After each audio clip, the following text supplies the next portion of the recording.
Here we go. About to go live, guys. Just checking the stream and checking my volume and checking Instagram as well because it's a different click. There we go. That's on now. Now we're on all the platforms and away we go, guys. Here we go. Our only king of late night, Greg Gutfeld, getting a glossy profile by the New York Times with an interview that's going viral. Watch. They write letters, but they're so polite.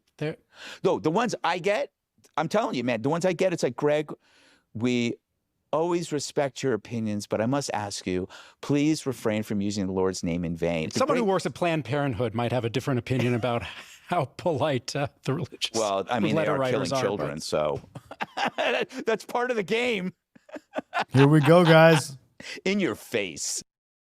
That poor guy. I That poor guy. What are your thoughts on your big interview? Well, that moment's funny because I like the fact that he had to laugh because you couldn't kind of escape that, but you never know what's going to catch on What's anything. up, boo-boo? And I wasn't expecting that. What we were talking about was what upsets a Fox viewer, and I go like, you know what it is? It's not difference in opinions. It's when you use the Lord's name in vain. That's when you get a lot of letters. And I was trying to explain to him, and I go, but the funny thing is, all the letters are really polite. Right. And he goes, oh, and he was like, whoa, they're not polite to the New York Times. And that's like, that's when I said, well, you know, whatever. But all in all, but doesn't this guy, David, the reporter, doesn't he look like a 3D printer made a New York Times reporter? He's actually, he's a reporter. He's a good guy, though. But, you know, he has that look of disapproval. What I felt really worked about it is that you were both being yourselves and you allowed each other to be that. You know how sometimes... Dude, can you believe that van chase ended up in Mexico? The guy actually made it to Mexico, like I said, bro. He literally self-deported. These things turn into... What I loved about it is that, one, he read all your books, so that's good, and hopefully he bought them off of... he read them all, including the British He read them all, and he kept referring to them. You also... I loved it when you said Hitler is your soft spot. Like, if that's going to be the red... He said, like, what's the red line for you? And like, okay, like, when somebody calls me Hitler, that would be my red line. But the other thing that he does very well in here, and if you're a viewer of this show, listen to Greg's interview about the success of the five and why it works and why others that have tried to replicate it can't succeed or haven't succeeded yet, and part of the secret sauce. I won't give it away here so that you go and listen to it. I loved it. Triumphant. Congratulations to you, and congratulations to media relations who got you to do it. Yes. They were I did not want to do Juan made it home, bro. They were right. And that's how they led it, which was so smart. Yeah, because it was like I kind of just blurted out at some point. I said, you know what? I didn't want to do this. They made me do this, basically. I'm wondering what your intentions are. Sorry, I'm new to you in this, and I was just intrigued. Sure. Hear from different ideas and see where we agree and disagree. So. Yeah. What's like your purpose, though? Like communication, yes, but like what ideas are you trying to bring or like help people understand? Conservative ones, traditional American ones. Oh, okay. Like traditional conservatism or like modern conservative right wing, because they like switched. I don't like labels, so you can ask me about a topic. Oh, cool. So yeah. Okay. I think there's only two sexes, no genders, infinite personalities. Life begins at conception. We should deport all the illegals. Right? Yeah. So these are just some of my opinions. So you think it'll like make the country better? Like what are you? Yeah, I mean, I hope that number one, I want to support our amazing Turning Point USA chapter here, where they feel outnumbered and isolated. Number two, we're promoting our event tonight, so I hope you guys show up. Where's our event? It's like in the Montezuma Hall or something. Yeah, it's great. Montezuma Hall, Montezuma, whatever. And number three is I want to see where I might be wrong, strengthen my arguments, and anybody can say anything to me. I think that free speech is the last best hope we have in Western society. Nice. Okay, then I have a question about like women's rights. Please. In America. I just want to hear what you think. Sure. Like where you think we're at, how you think we could better them. Can you, just so I know where you're coming from, can you tell me what is a woman? Oh, that's a great question. Here we go. Bro, I would classify a woman as somebody with a womb and or a vagina. Sometimes people are born with either one or the other. We're getting somewhere. Good. We agree, yes. So as far as women's rights, I don't separate rights based on sex. So you have to tell me what you mean based on that. So. Okay. Oh, that's interesting. So do you believe that there's a difference right now in like people's rights and No. I mean, there's male-female differences, but there are no male rights or women. Can you give me an example of? Okay, like patriarchy. That's what I'm getting at. Okay. Do you believe that we live in a patriarchy and it negatively affects women? No. No. Yeah. So, for example, men are more likely to commit suicide. Yeah. More likely to die at work. More likely to declare bankruptcy. Yeah. Women are far less likely to be in credit card debt. Far more likely to graduate from college. Yeah. Far more likely to get a high-paying job.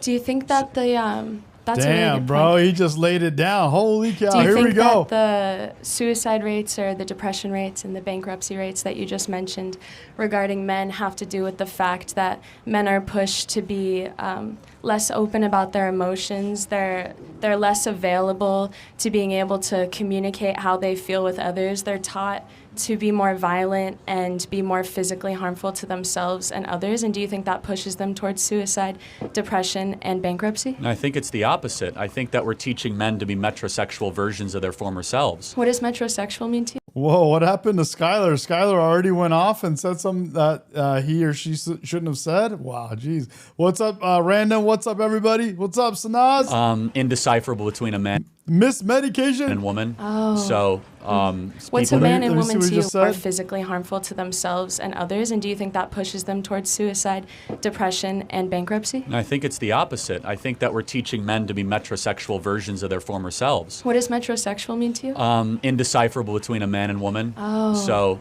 What's a people that- man and woman to you? What's the difference between them? Well, a man isn't. You're looking at a man, and I think I'm looking at a woman, if I'm not mistaken. Nice, right? yeah. and- That was and- funny. Yeah, there's. Yeah, thank you.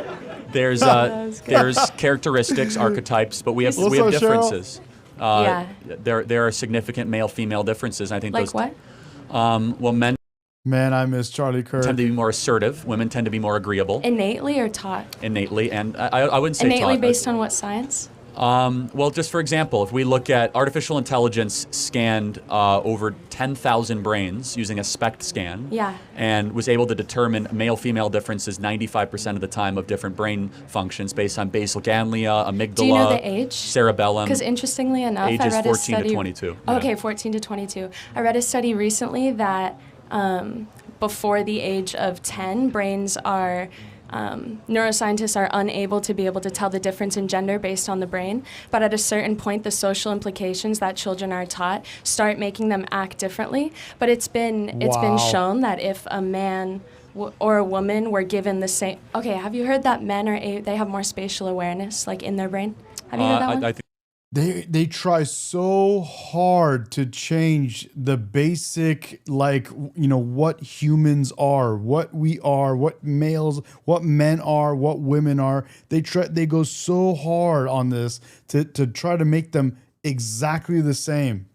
To what end? I think that's probably true, yeah. Yeah. So we learned that They're different. Men and women are different. I always ask the same question. Why don't we have any female plumbers? Not because men are holding them back, because there are differences. Women don't want to do those jobs. Women prefer other things, which they pursue. 75% of people that graduate with education degrees in education, like teaching, they are women. 75% of people that graduate in like the technology and engineering, they are men. They choose those things to pursue. Why? Because they are different. Men and women are different. Why do they try so hard to make them something they're not? if women are given a month of the same practices as children that men are given or allowed to do, whether it comes to what they're playing, the media they're intaking, like what. Thomas A says, I don't think liberals are saying men and women are the same. That's what they're arguing. They're the same. And it's it's our culture. It's our, us. We are teaching them that to be different. That's what they're saying. They're saying they're not innately different. What they're told and how they're told to act, that women have the same spatial awareness ability as men. So we're finding that innately the brain is the same, but because of the social constructs that we're taught on men and women and how they're supposed to act, their brain ability to activate certain parts changes. So by 14, the brain does seem different. You ever raised kids? Tell me? Have you ever raised kids? No, I have 6 nieces and nephews, though, men and women. You couldn't be more wrong. If you're even around a 2-year-old boy and 2-year-old girl, it's not a matter of what they're taught. The girls are running to the dresses, the boys are running to the guns. You know who agrees with me? One of the leading feminists of the 60s and 70s, Gloria Steinman, who wrote Feminist Mystique. Yes, And I've read that. Even she, who was like a hardcore gender is taught, when she raised her kids, she was like, oh my goodness. There is a fundamental innate difference between men and women. And it's not just brain structure. Right. It's testosterone, it's estradiol, it's estrogen production, it is hormone levels, it is all, and there, I could just prove it. If you sit down with a young lady, they're far more likely to talk about micro topics, and men are more likely to talk about macro topics. What's the difference between micro and macro? Great question. So if I sat down with a young lady, she'd be much more likely to talk about friends, relationships, and things that are very intimate to her. A young man would be more likely to talk about the weather, sports, or the stock market, or politics. Yeah. And that's not taught. That is innate. That is innate into our bioprogramming. What now, is bioprogramming? How we were designed. What do you mean, how we were designed? I mean, I believe that there's a creator that designed us and that we're fearfully and wonderfully made.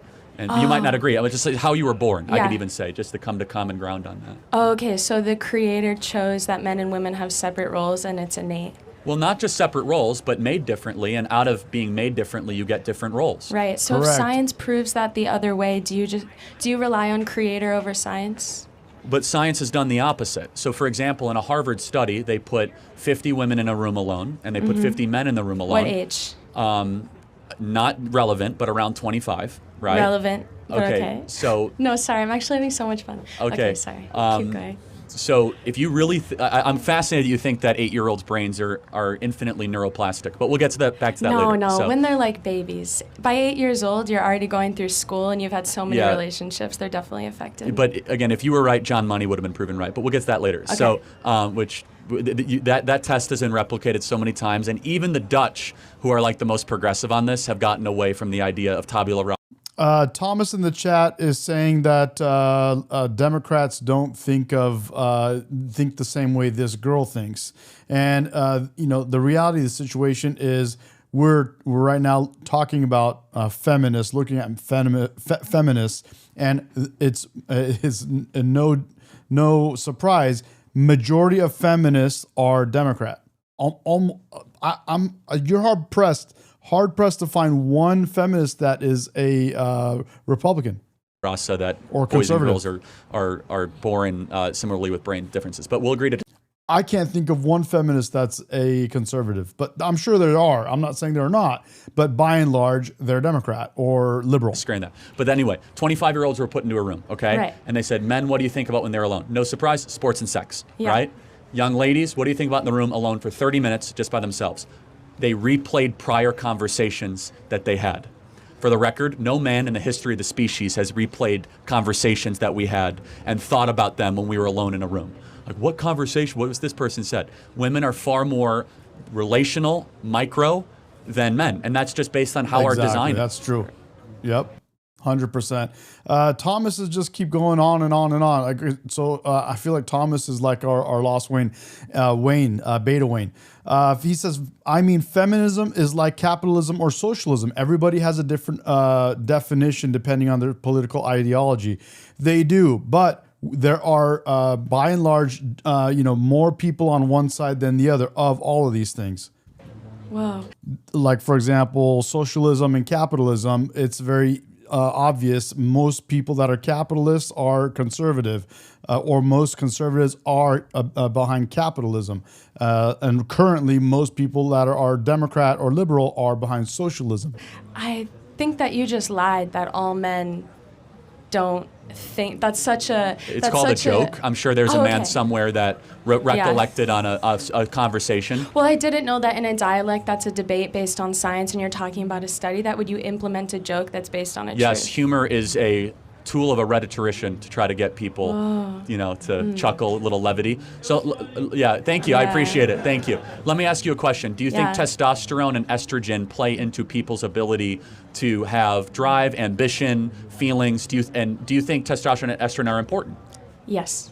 Okay, so then if women are lower in testosterone and higher in estrogen, and men are lower in estrogen and higher in testosterone, wouldn't that, independent of society's framing, play into the idea that there are natural differences between the two? I think that it definitely plays into the idea that there are natural differences. And I think there are natural differences. I just think to an extent that as a society, we've decided that men, because they have more testosterone, and we've known testosterone makes people more aggravated,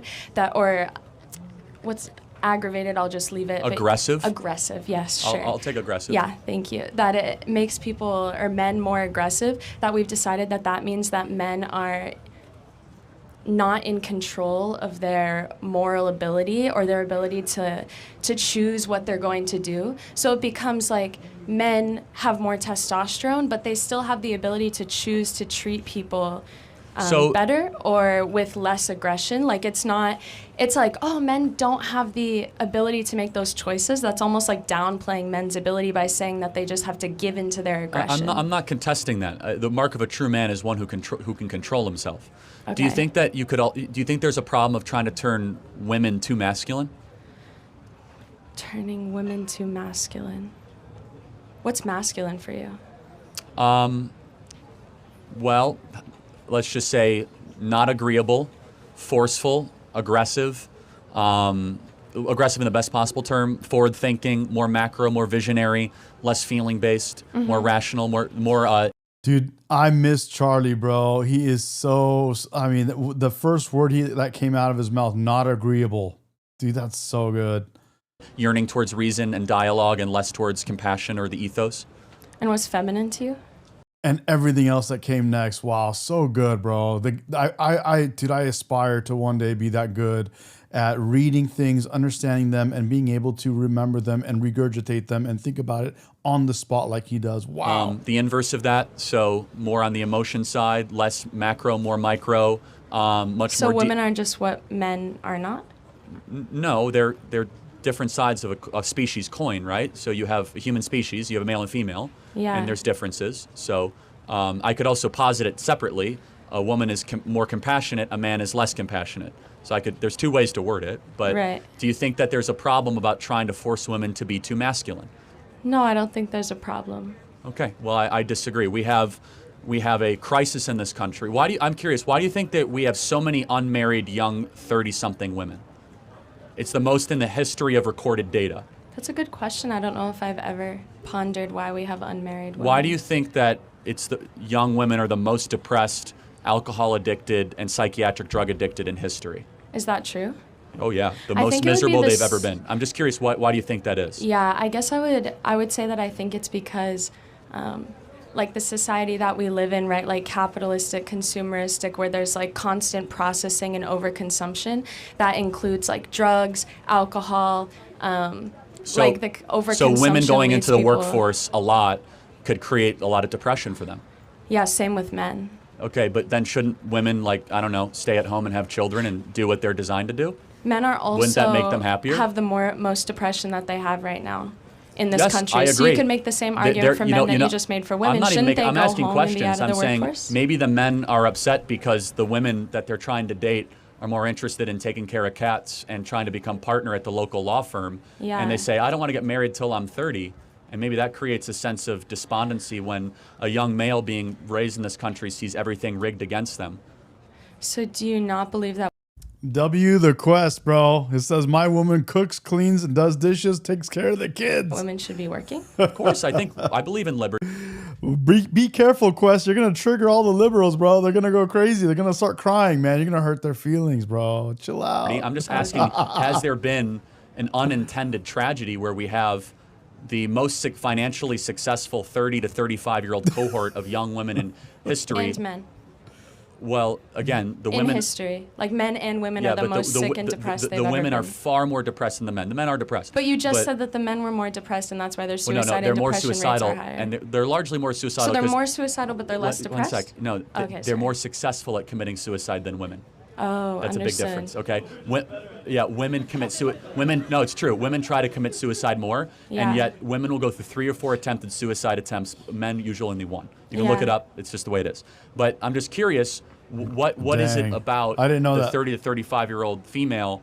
Do you think there might be something missing? Do you think that there's like this biological urge to get married and procreate that we might have been suppressing?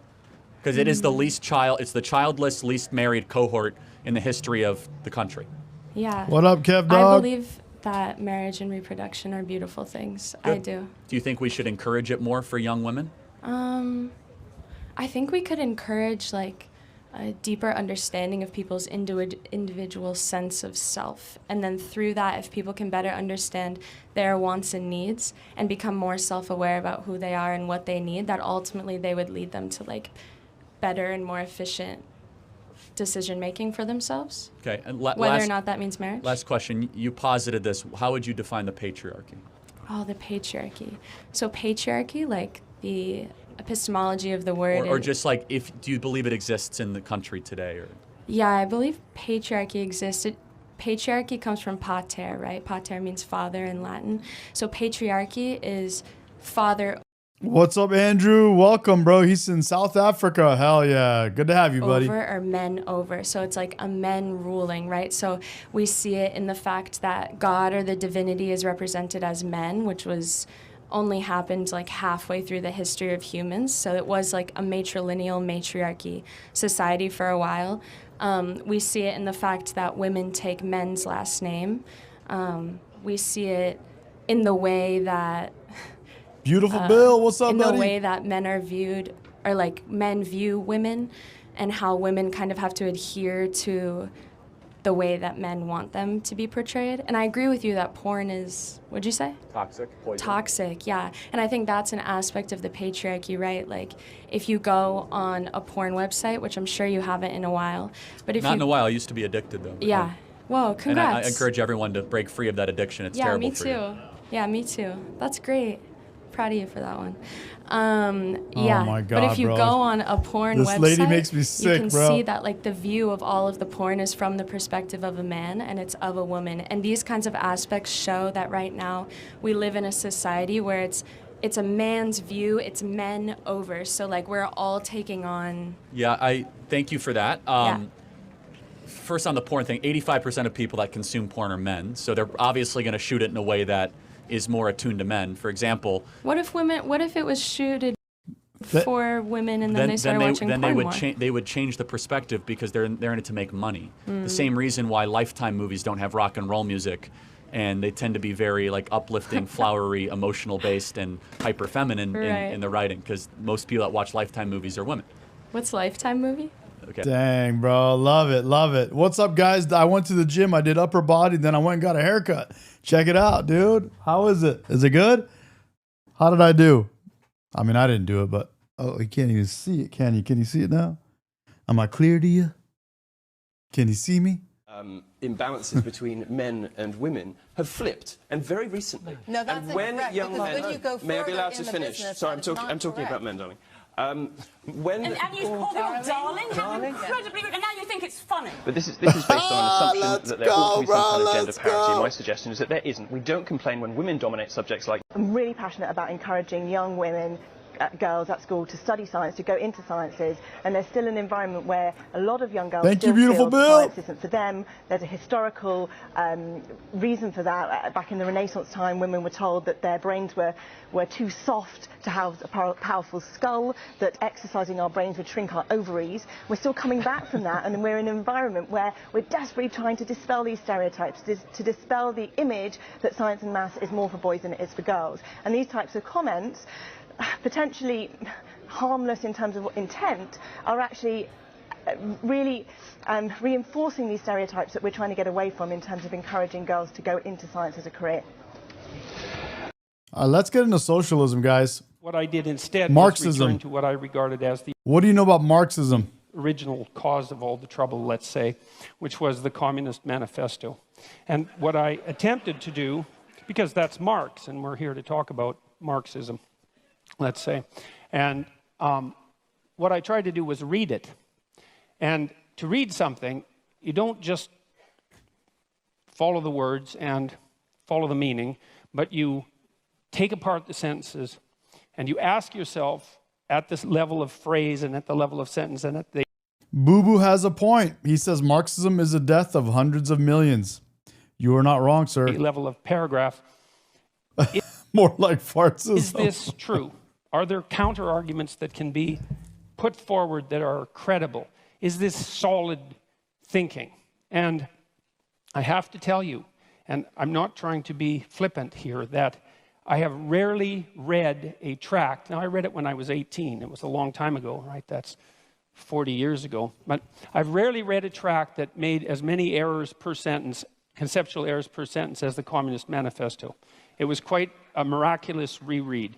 It was interesting to think about it psychologically as well, because I've read student papers that were of the same ilk in some sense, although I'm not suggesting that they were of the same level of glittering literary brilliance. JWJ, bro, Jay in the chat says, I just subscribed to your channel. I love your channel, Trump 2025. And we say on this channel, Trump 2028, baby, let's go. And polemic quality. And I also understand that the Communist Manifesto was a call for revolution and not a standard logical argument. But that notwithstanding, I have some things to say about the authors psychologically. The first thing is that it doesn't seem to me that either Marx or Engels grappled with this particular fundamental truth, which is that almost all ideas are wrong.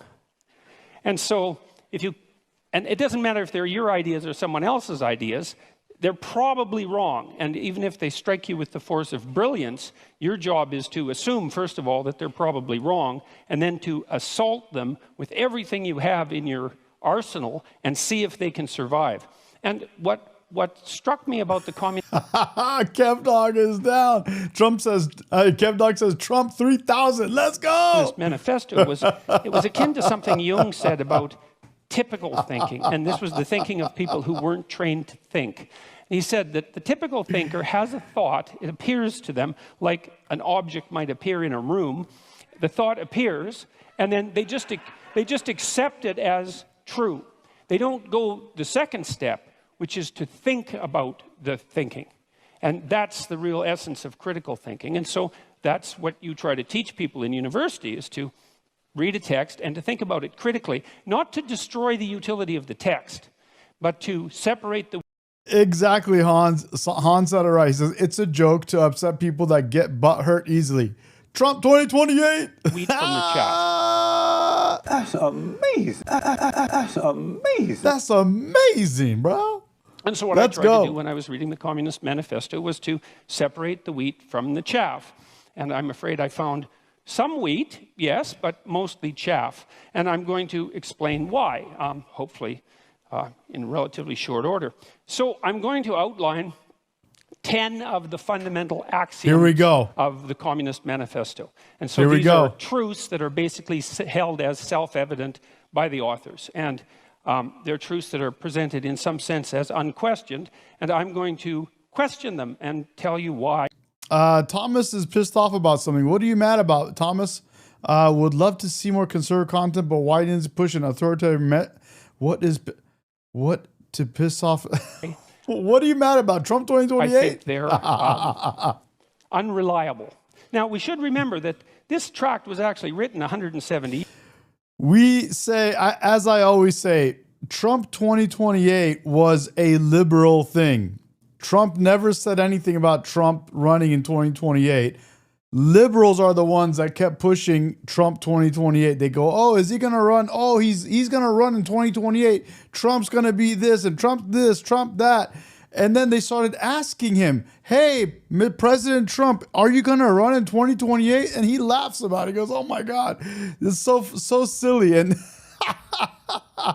and I always say, the liberals said Trump 2028 so much that they are manifesting it. It's if it ever happens to, if there is ever such a thing as a Trump 2028, it's only because liberals made it up and manifested it. Years ago. That's a long time ago. And we have learned a fair bit from since then about human nature, about society, about politics, about economics. There's lots of mysteries left to be solved, but we are slightly wiser, I presume, than we were at one point. And so you can forgive the authors to some degree for what they didn't know, but that doesn't matter given that the essence of this doctrine is still held as sacrosanct by a large proportion of academics, probably are among the most, what would you call, guilty of that particular sin.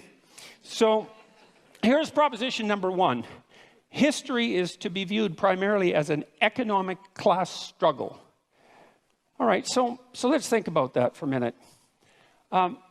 First of all, the proposition there is that history is primarily to be viewed through an economic lens, and I think that's a debatable proposition because there are many other motivations that drive human beings than economics, and those have to be taken into account, especially that drive people other than economic competition, like economic cooperation, for example.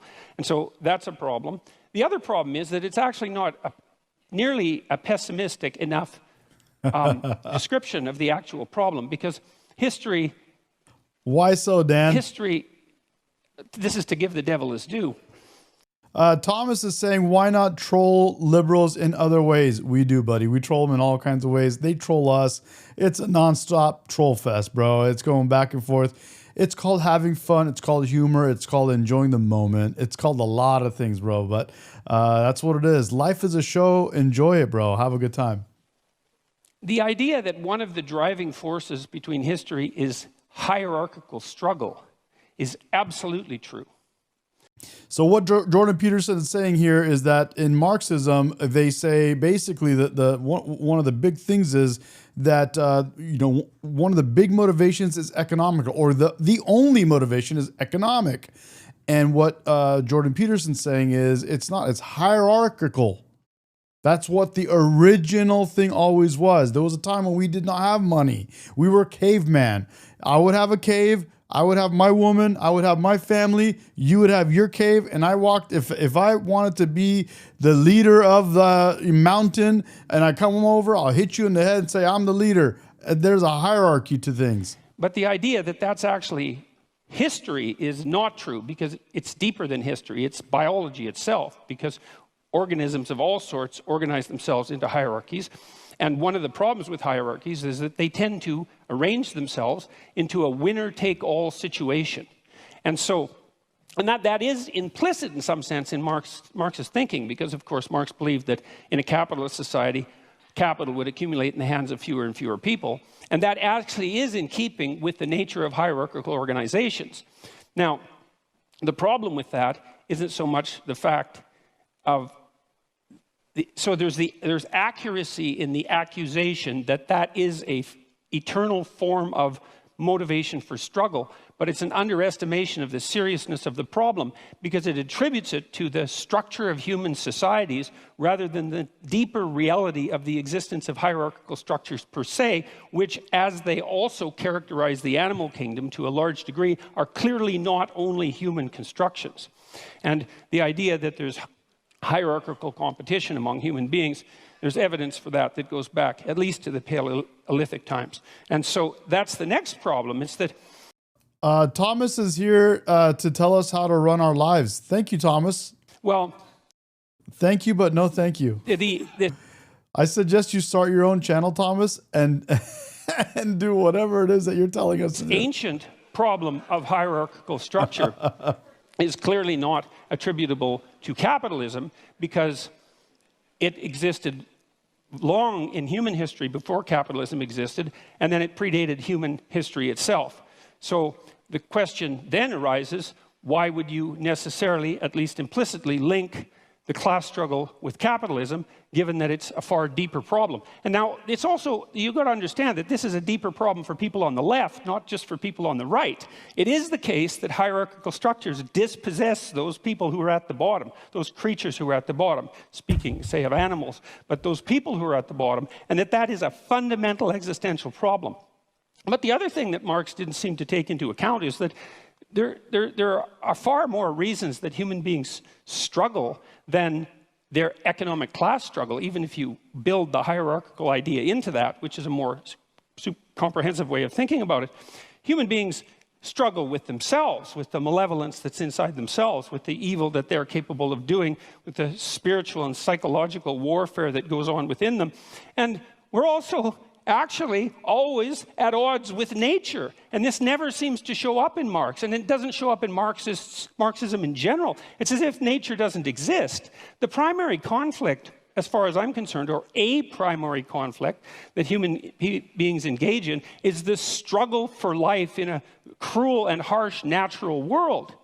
And it's as if that doesn't exist in the Marxist domain. If human beings have a problem, it's because there's a class struggle that's essentially economic. It's like, no, human beings have problems because we come into life starving and lonesome. And we have to solve that problem continually, and we make our social arrangements, at least in part, to ameliorate that, as well as to, well, upon occasion, exacerbate it. And so there's also very little understanding in the Communist Manifesto that any of the, like, say, hierarchical organizations that human beings have put together might have a positive element. And that's an absolute catastrophe, because hierarchical structures are actually necessary to solve complicated social problems. We have to organize ourselves in some manner, and you have to give the devil his due. And so it is the case that hierarchies dispossess people, and that's a big problem. That's the fundamental problem of inequality. But it's also the case that hierarchies happen to be a very efficient way of distributing resources. And it's finally the case that human hierarchies are not fundamentally predicated on power. And I would say the biological, anthropological data on that are crystal clear. You don't rise to a position of authority that's reliable in a human society primarily by exploiting other people. It's a very unstable means of obtaining power. So that's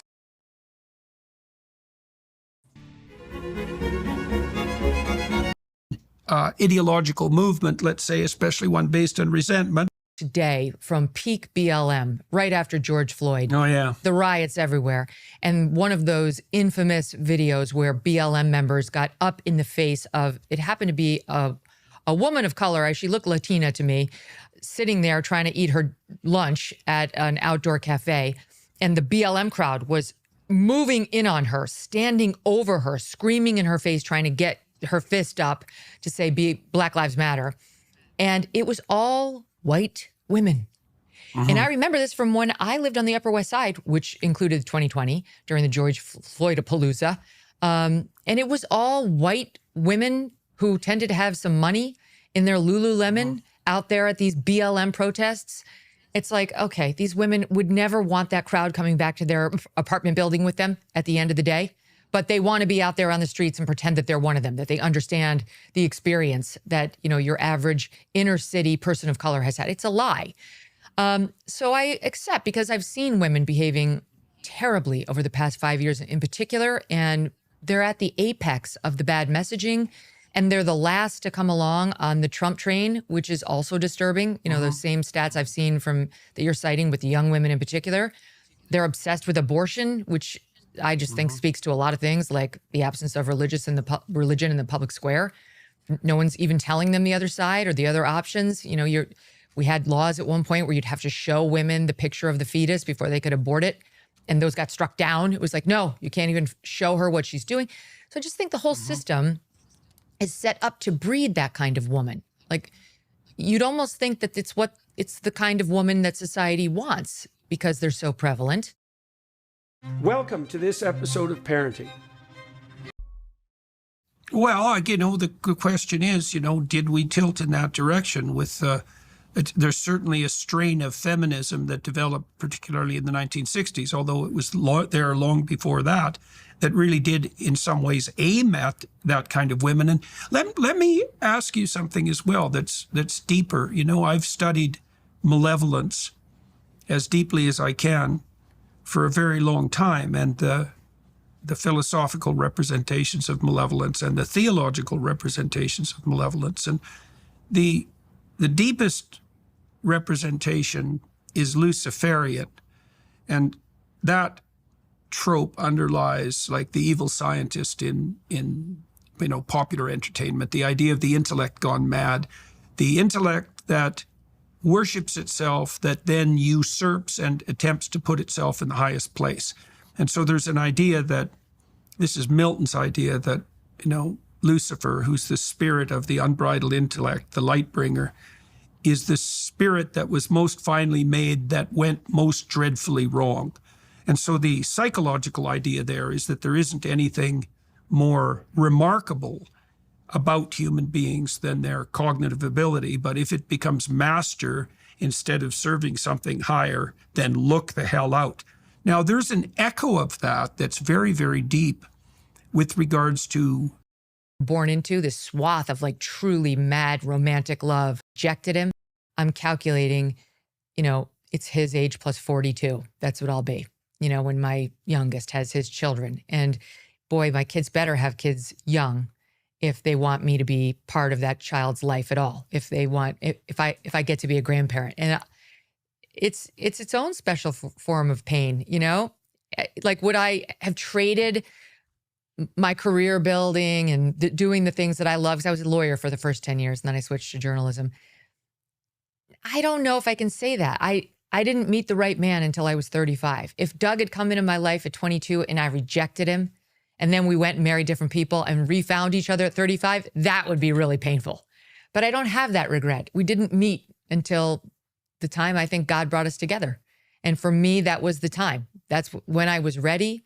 I was ready to not downshift in my career exactly, but to make compromises in my career that I hadn't been prior to that. And I was fully committed to devoting myself to motherhood in a way I never had been before. And some of it was born of the intense love that I had for my husband and still have, in which my kids were born into, this swath of like truly mad romantic love that they're products of and are immersed in every day, which is probably the best medicine for them. So I have no regrets about how I did it, but I also acknowledge it's not all roses and unicorns. There are downsides to doing it the way I did. Shopify powers millions of businesses worldwide content at Shopify. Discussion, let's say, about the actual span of life. I mean, you said that one of your regrets, your potential regrets, is that, you know, you've truncated the time that you'll have as a grandmother, let's say. Yeah. And you took advantage of that when you were young, and there was some utility in that for you, but that is a price that is lurking, and, you know, it's very difficult to tell how it will play out. But as a pattern, it's something for people to give some consideration to. You know, optimally, you want to be a grandparent when you're still youthful enough to be active and engaged, and then you get to have the pleasures of having. Now, to continue this conversation, is the senator from Louisiana, right? Senator. Black people, or when slavery ended, actually, black people were just forced wherever, right? So they had nowhere to go. And then there was laws put in place to put them into prison, and after... It's okay. No. What's your name? Guys, what's your name? Jackson. It takes a lot of courage to come up here. Yeah, no, Let's just take a deep breath. Okay, I'm not here to pick on you. No, and I appreciate it. No, it's okay. I know this can be very intimidating getting into a crowd like this, so just take a deep breath. Let me make your argument. I'm going to make your argument for you, and I'm going to tell you why I think it's wrong. Okay? Okay, yeah. Is that fair? Yeah, sure. Okay, so the argument that is being made, that you want to make, is that there's legacies of injustice. Yes. And that those legacies impact one generation after the other. And when those things get handed down, you have what is a system or a systemic issue that isn't just isolated in 2024. So the argument that you're making is that what happened in 1954 does impact 2024 of decade after decade after decade. Let me tell you my response to that. Of course, there is some truth to that. However, every culture, every person in this audience can point to issues that families or generations prior had that were able to overcome. So the question is, why is it that Black America is one of the only populations, that and Native American populations, that have not been able to overcome such evil, horrors, and injustices? Here's my perspective, and I want to hear what you have to say, is that the number one way to keep people out of poverty, lower the crime rate, and have a better society is whether or not you have a mom and a dad around. Would we agree that's an ideal? Yeah? Cool. Yeah. And so what happened in 1964 is that 25% of Black youth were raised by a single mom. Today, it's nearly 75%, about 70%. So that means that that 1 in 4 black kids will have a father around. Only 1 in 4. That's the #1 issue happening in the country, and it's not because of systemic racism. I'd like to hear what you have to say about that. Okay, so I think I misjudged you at first. Like when you brought up the 1350 stat, I had like just assumed that it was like inherently like eugenics based kind of, you know? So, and that's where mine came from. Like I think we are on the same page that like we know what the problem is. And that's what I mean. Like no, the and education. Thank you for saying that, because I think we actually have a lot more in common in this country than the media would ever believe. No, definitely, right? And like what my point was, I was trying to say is I don't think that we're doing enough to help these black communities catch up, where as like they're underfunded and they're not, and they're over policed, and there's just these factors that are contributing to, like you said, these single parent households. Yeah, like so we're not going to agree on this. This is where we'll disagree, and that's okay. I have more of a view of Thomas Sowell on this, where he believes it's far more about culture, values, and worldview than stuff and over-policing. I believe there's not enough police in black neighborhoods. You're going to disagree with that. Let's not even get into it, okay? But I think we can ask a question, and I want your opinion. Why is it that the single motherhood rate in black America went from 25% to 75% over 50 years, where America did become less racist? Why did it? Yeah, so what caused black America to go from one of the strongest nuclear family communities in the country to now the weakest by far? I can't answer your question. No, that's okay. No, that's great. And again, it's hard to get up and have these conversations. Here's my opinion. My opinion is that, yes, there was some social welfare that subsidized single motherhood, which means it's easier to get cash from the government if you say you are single than if you are married. I think we can agree that's stupid. That shouldn't happen, right? But I would love your perspective on this. Do you think in black culture, getting married and staying with one woman for your entire life is elevated and celebrated? No, not at all. I think that's the problem. I think the problem stems from a lack of education. I think these communities don't have, I don't think a lot of them have the proper education or learning from previous to realize what will lead them to a more successful future. I think that if we funded more education in these systems, then these men wouldn't be so focused on stuff like gang violence to get protection or money or you have a other great stuff like that, and then end up in prison and then end up with their child having a single mother. Fair enough. So sorry, I didn't articulate. No, it's great. Well. So there's a lot of examples that there's some merit to your argument, but it's more about the quality of education than the amount of money we spend on it. Yeah. Such as, that's why I'm a big proponent of school choice and educational vouchers and opposing the teacher unions.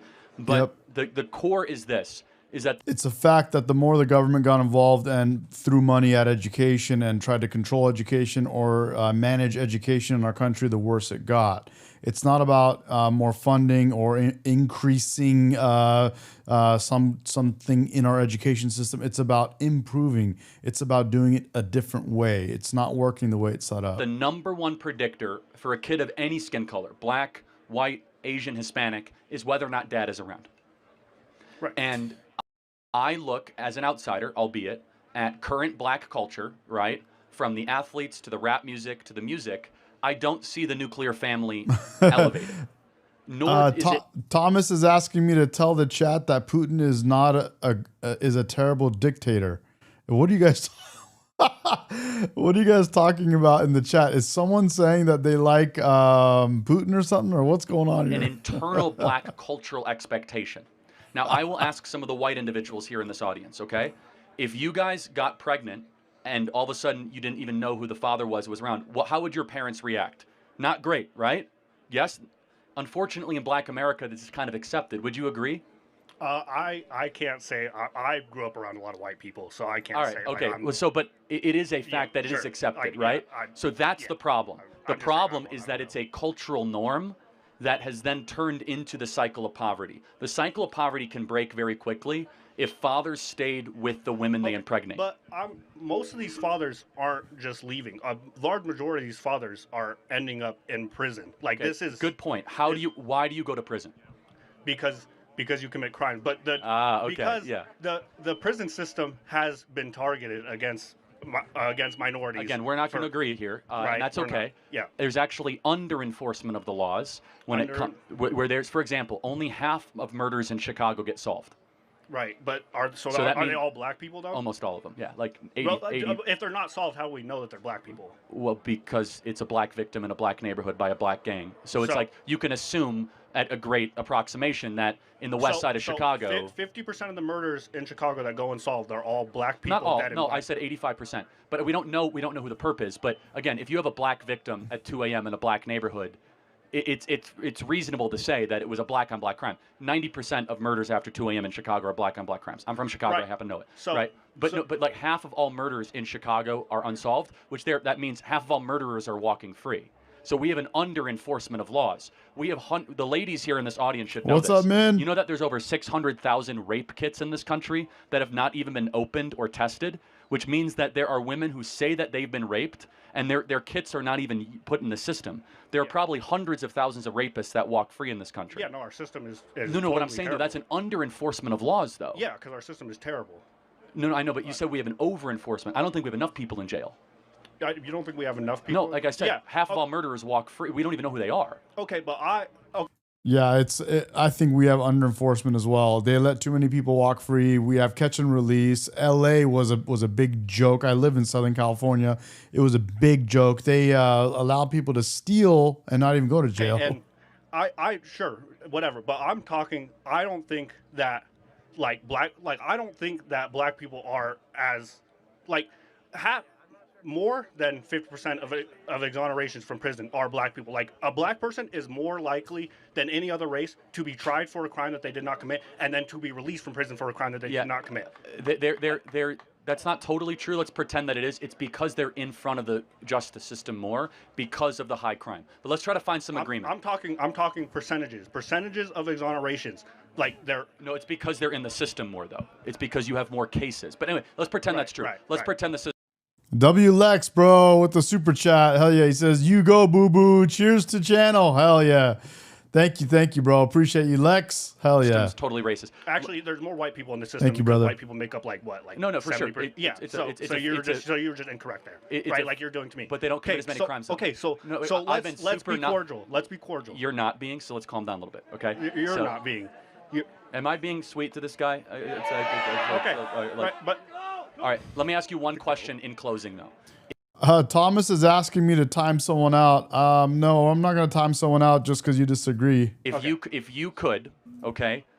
could say to Black America, here is more money, more stuff, more housing, or more fathers, which one would you choose? More funding. I don't think, because fathers, I think that you need to solve the problem from the bottom. I don't think you can just plant a bunch of fathers in and they're going to stay there. Like you said, they're just going to, like in the culture, it's not part of the culture. So they would just leave. It's a hypothetical, meaning if the fathers were to stay. Were to stay? Yeah. Okay, yeah, sure. If I just knew for 100% fact that they were going to stay. No, sure. we have agreement. So during the BLM stuff 4 years ago, did we hear anything from the national BLM leaders or anybody about black dads staying around with women they impregnate? Did anyone mention that? No. Why? It's the fundamental issue.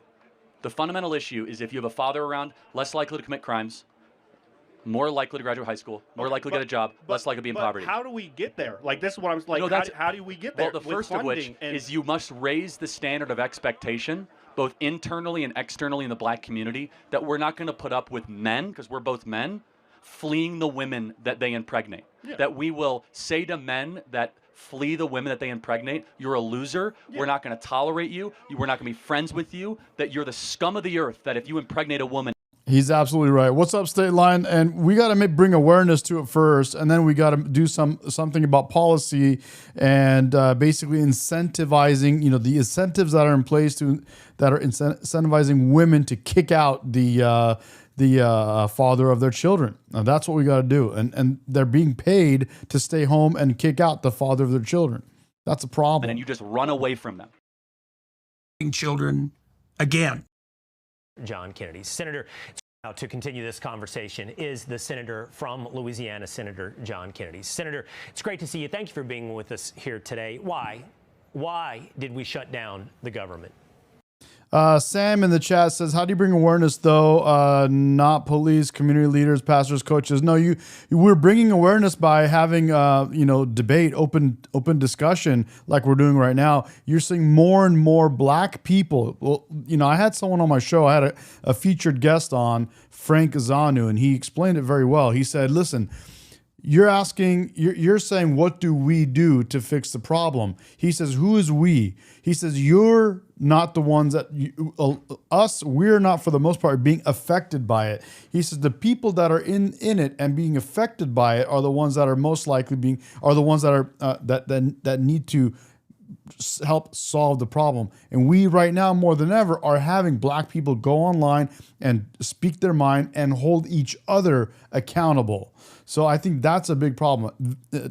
By and large, and this is a fact, community leaders, you can choose whoever, Al Sharptons and Marptons and all these, whatever you want to call them, they do more to help themselves than the communities they claim to be helping. That's a problem. You need the actual people themselves to become aware of it and to start keeping each other in check. And the other thing is we need to remove incentives. We need to rip them out. There's a big problem, in my opinion.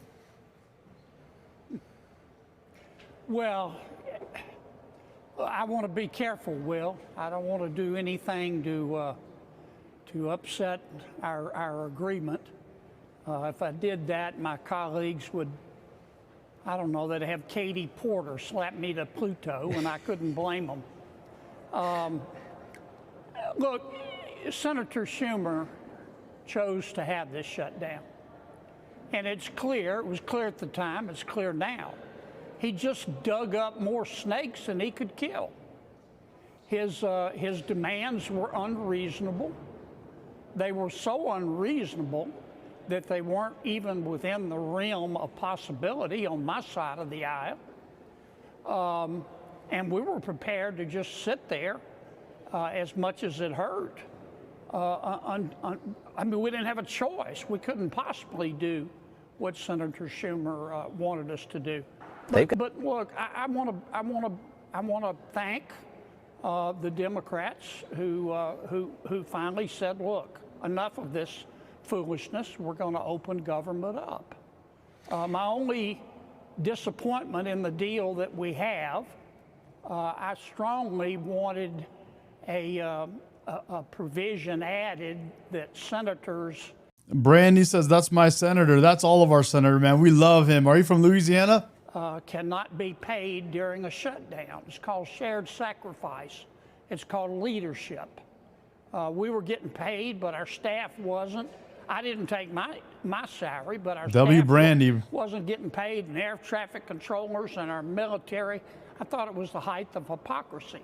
Now, my leadership blocked me from bringing that bill, but I'm not going to stop. I'm going to keep coming. Shared sacrifice. If I asked that same question to Democrats, Senator Kennedy, why did you shut the government down? I would undoubtedly get an answer that revolved around the extension of Obamacare subsidies, or maybe even more generically, something about the rising price of health care. Now, while I have just laid out why healthcare prices rise, there is no doubt it resonates with everyone watching, with voters. It's arguably what brought Zohran Mamdani into power as the next mayor of New York City. So what is the answer from Republicans? How can you address affordability when it comes back, apparently in about a month? How will you debate? What will you say to the voters about the rising price of healthcare? Well, here's what I'll say, Will. I'll say if we learned anything through this intergalactic freak show shutdown, we learned that Obamacare is not working.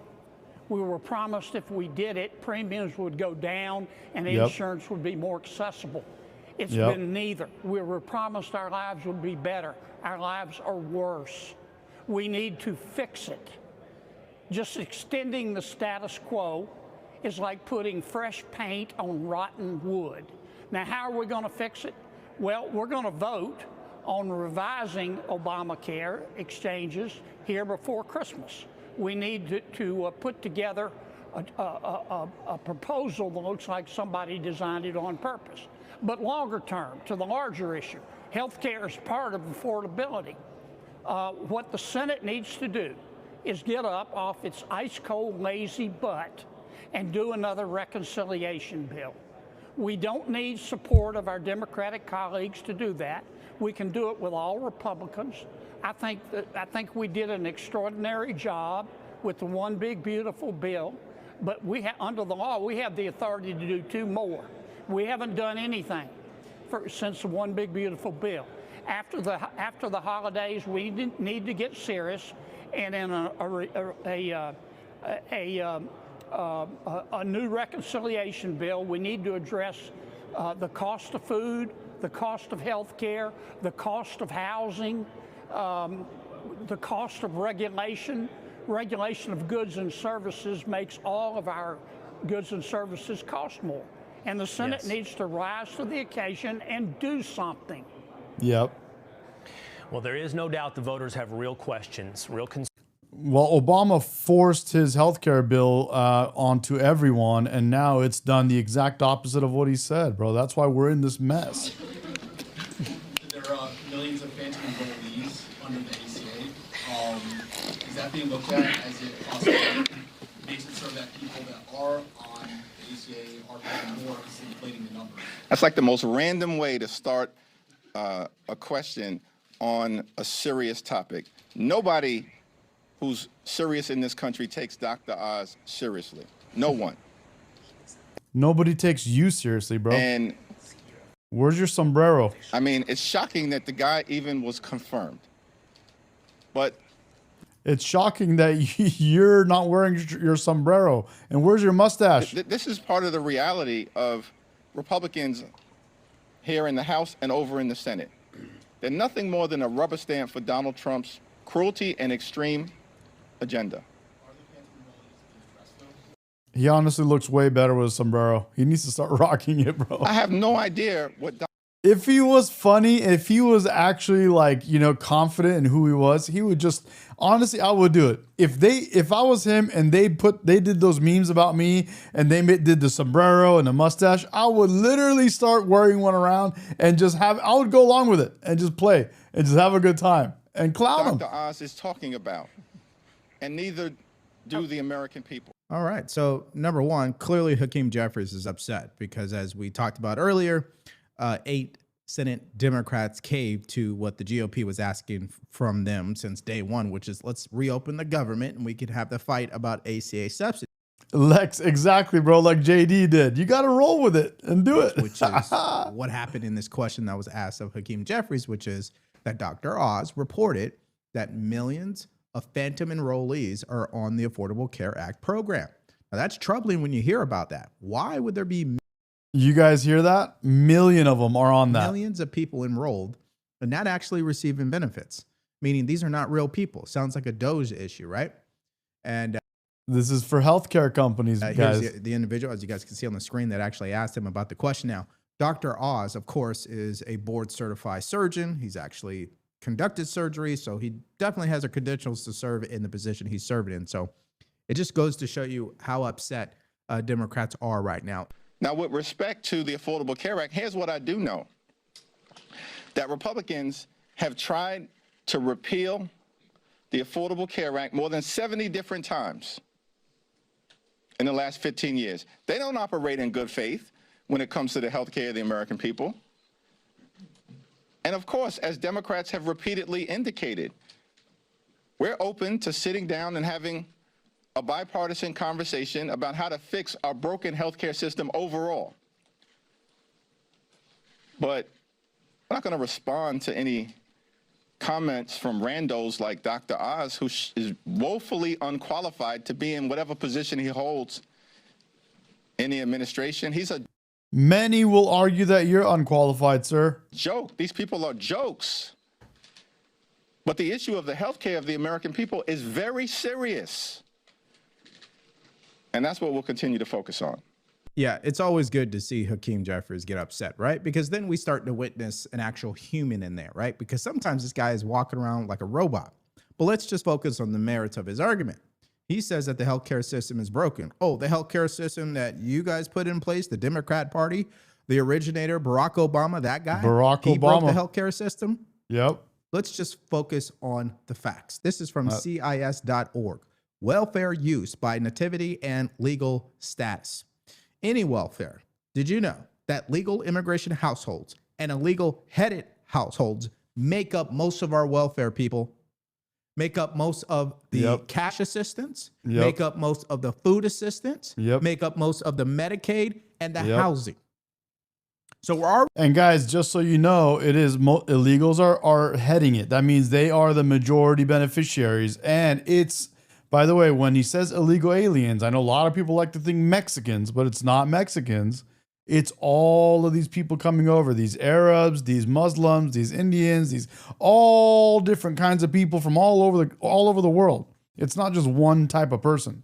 So it's not that type of a thing. Already dealing with monopolies. It's all of them. Everyone that's illegal that's blitzing into our country. As far as hospitals are concerned, we're already dealing with big pharma and the way they like to stretch cost to pad their pockets. And then you throw in these numbers. Yeah, it is a broken healthcare system, thanks to Democrats. So the Senate bill is setting a date for a Senate vote on extending the Obamacare subsidies, which are set to expire at the end of the year. You have not committed to a separate House vote on the issue. 13 of your most vulnerable members, as you know, wrote a letter to you saying that after the shutdown, quote, we should immediately turn our focus to the growing crisis of health care affordability and the looming expiration of the Enhanced Affordable Care Act premium tax credits. While we did not create this crisis, we now have both the responsibility and the opportunity to address it. That's 13 members. Are you going to listen to them? Yeah, I've been in contact with those members and all of our members throughout the entire ordeal that we've been going through. This is a very important point. We were always open to sitting down to negotiate and talk through how to reduce healthcare costs. It's a crisis for the American people. The cost have skyrocketed. It's the Democrats who put us into this scenario. Remember, they're the ones that created the ACA. We call it the Unaffordable Care Act, which that's exactly what's been yielded since 2000. Brandy Henderson says, yep, surprisingly though, the Indian immigrants always do really well for themselves. They do well over time, yes, but a lot of Muslims that come into our country, a lot of Indians, a lot of them start out on it. Now, it is true that Indians, by and large, by majority, I think, they're way more successful than a lot of the other immigrants that come in over time. I would probably argue that Muslims stay on welfare programs longer than Indians, and the variety of Indian religions. There's a lot, but I would also say Latinos would stay on longer as well. So I think Latinos and that's just my Latinos and Muslims stay on welfare longer than Indians is my guess. 2010, since they put it into law, premiums have skyrocketed. Some estimates 60% overall, and they're continuing to go up. Well, premiums were skyrocketing before Obamacare too. Not at this pace, and the problem is now it's becoming completely unaffordable for more and more people. The Democrat solution is to subsidize the broken system. We would like to go in and look at the root causes of why those costs are so high, and we've been doing that. It's not just talking points. We have had laws signed into law, this Congress, that have begun to chip away at that. There's a lot more yet to do, but we've got to build consensus between the parties. It should be bipartisan. We're looking forward to that. I mean, clearly there's so Quest says we will didn't you hear we will control both parties in 10 years? Who's we? I don't know what you mean. Much going on in our country, and that's why I have Gambo today. Okay, well, the bottom line, folks, is they won't fix it. Republicans vote on ACA subsidies. According to Johnson, he's not committed to it yet. Take a look. There are a lot of ideas that we'd like to bring back to the table because that will actually solve the problem and not just subsidize insurance companies. So you're not committing to bringing up a bill that deals with the Obamacare subsidies before they expire? I'm not committing to it or not committing to it. What I'm saying is that we do a deliberative process. That's the way this always works. Dan, I disagree with the Muslims. I don't agree that Muslims outperform. I agree that Indians will outperform. I think Indians, it's hard to say because there are so many Indian immigrants that I don't, it's hard to say, who outperforms who in that sense, but not all Muslims. Right now, in the past, Muslims have performed really well as immigrants. But right now, with the number of Muslims that are coming in and from all the different countries that they have blitzed into our country, It's not true. You will find a lot of people that are Somalian Muslims are not performing as well as some of the other Muslims. So it depends which Muslims you're talking about. But if you're saying Muslims, let's just say hypothetically from African countries, they don't do as well as Muslims from Middle East countries. Works, and we have to have time to do that, and we will in a bipartisan fashion. If something passes the Senate, it would only pass on a bipartisan basis. Yeah. Would you bring it up? Well, the bill that's going to pass to extend the subsidies, that later vote. I can't commit to anything that hasn't even passed through the Senate yet. I mean, I've never done that. I'm very consistent. I've been Speaker for over 2 years, and one of the reasons I've held the gavel is because I don't go out and predetermine outcomes. It's a member-driven institution, as it should be, and I'm really insistent about that. We got to get back to regular order, and that's what. So bottom line is this. Democrats caved 8 senators. Matter of fact, let's remove the word cave. They did the right thing, actually. Let's give them credit. It's what they should have did on day one. But that doesn't mean the government shutdown is over, folks. Even though the Senate has voted with the 60-vote threshold to remove the filibuster. Yeah, Brandy, it really depends which country we're talking about, for sure. Yep, exactly. They still have to vote in the majority. We still need one is dividend to our middle dividend. What are you guys going to do with your $2,000 that Daddy Trump is going to bring you? Dividend check from tariff revenue. Take a look. We're going to issue a dividend to our middle income people and lower income people of about $2,000, and we're going to use the remaining tariffs to lower our debt. We're going to be lowering our debt, which is a national security thing. So we're doing a lot of good work. And the numbers were reported so incorrectly. The real numbers are trillions of dollars have been taken in or gotten in terms of investment from. There's Daddy Trump, baby. The Great White Hope. He's going to give you $2,000. 2,000 buckaroos. The Great White Hope. Yeah, the Great White Hope, baby. The Great White Hope. Yeah, what's up, Nalfield? The tariffs. He says they need to tell us how much. They need to tell us how much each individual has paid towards the.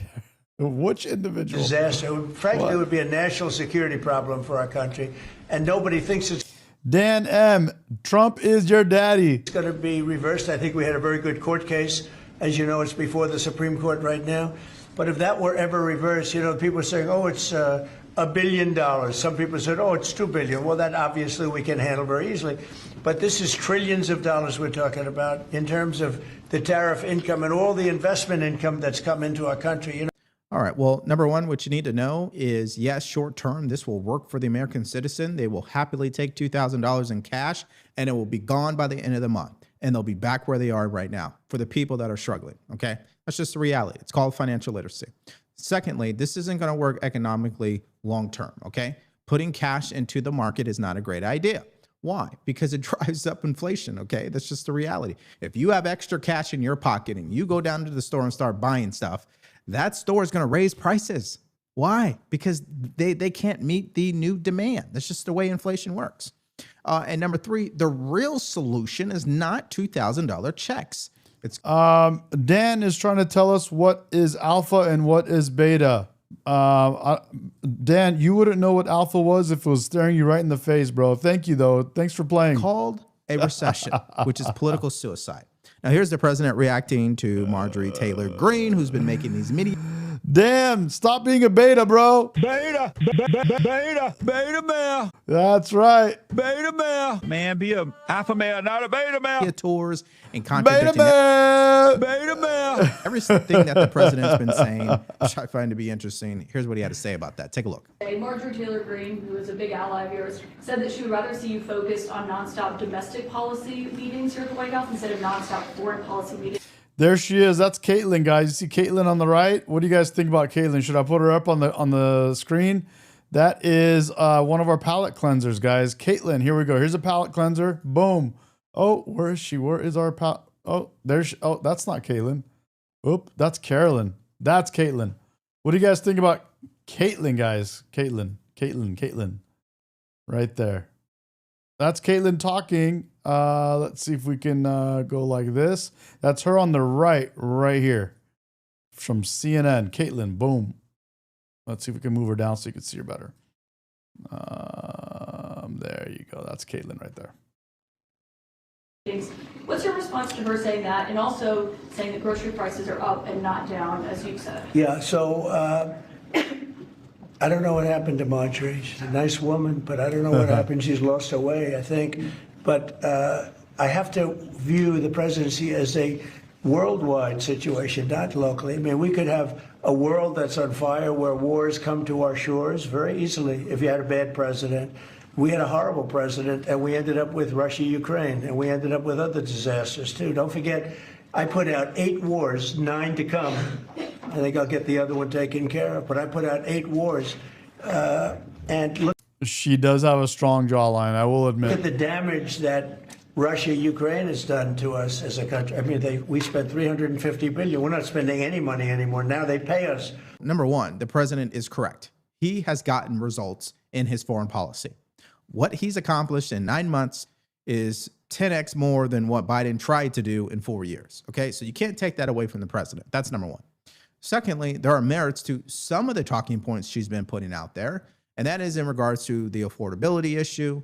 We talked about healthcare. We talked about housing already. I mean, these are issues for younger voters. Okay, we've seen what happened with young voters in New York City. They start to look at socialism.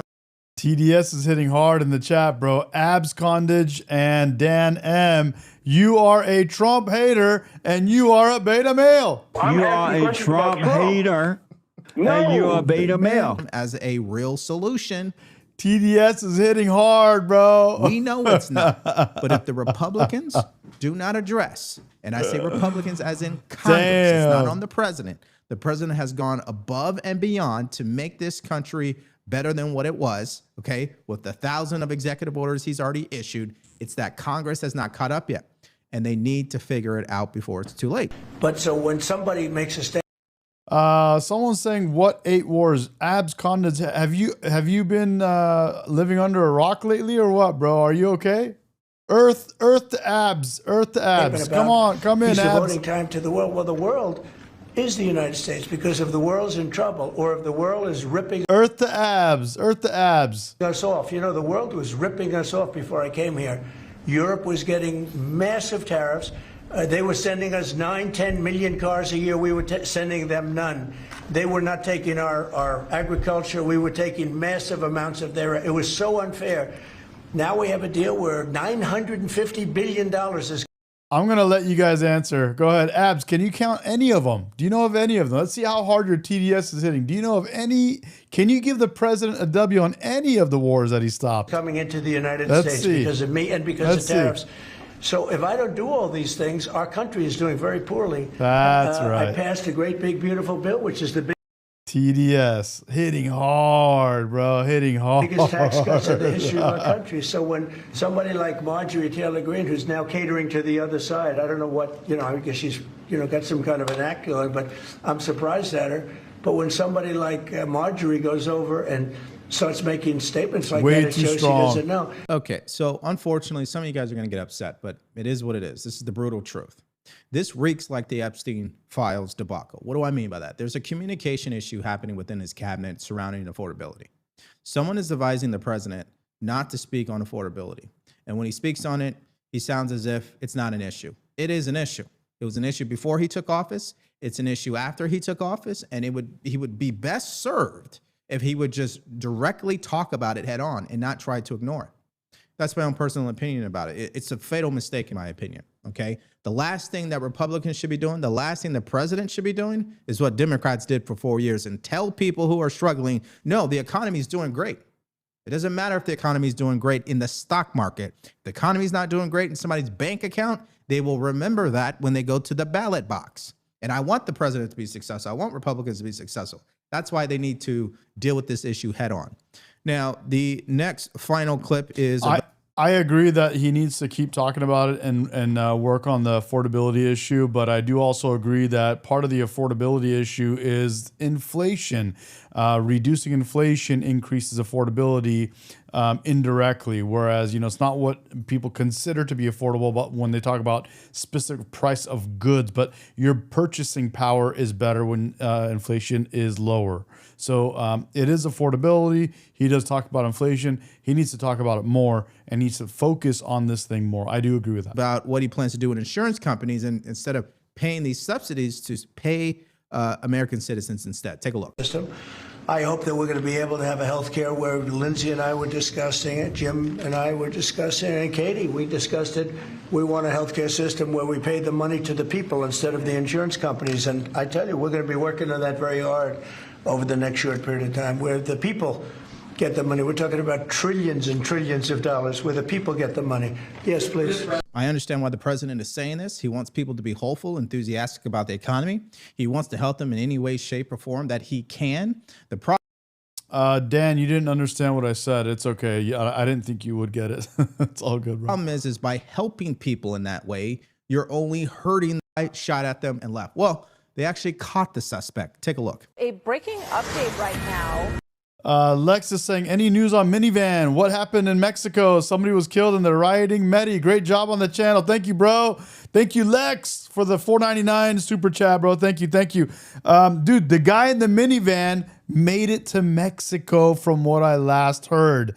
I'm telling you guys, I was talking to State Line in our Discord earlier. It's the first time in the history of my life, being born and raised here in Southern California, of all the police chases I've seen here in Southern California, of people that tried to run away and make it to Mexico, literally since I was born till now, not one person ever made it to Mexico. And what I've heard was this guy in the minivan actually ran away and made it to Mexico. W Lex, bro, thank you. To a story That's we've been crazy. reporting all afternoon, a suspect is now in custody in connection with Saturday's shooting targeting Border Patrol agents in this mess in Chicago. DHS says he is a criminal illegal alien from Mexico with a prior felony. Senior correspondent Mike Tobin joins us live from Chicago with the breaking news on this. Hi, Mike.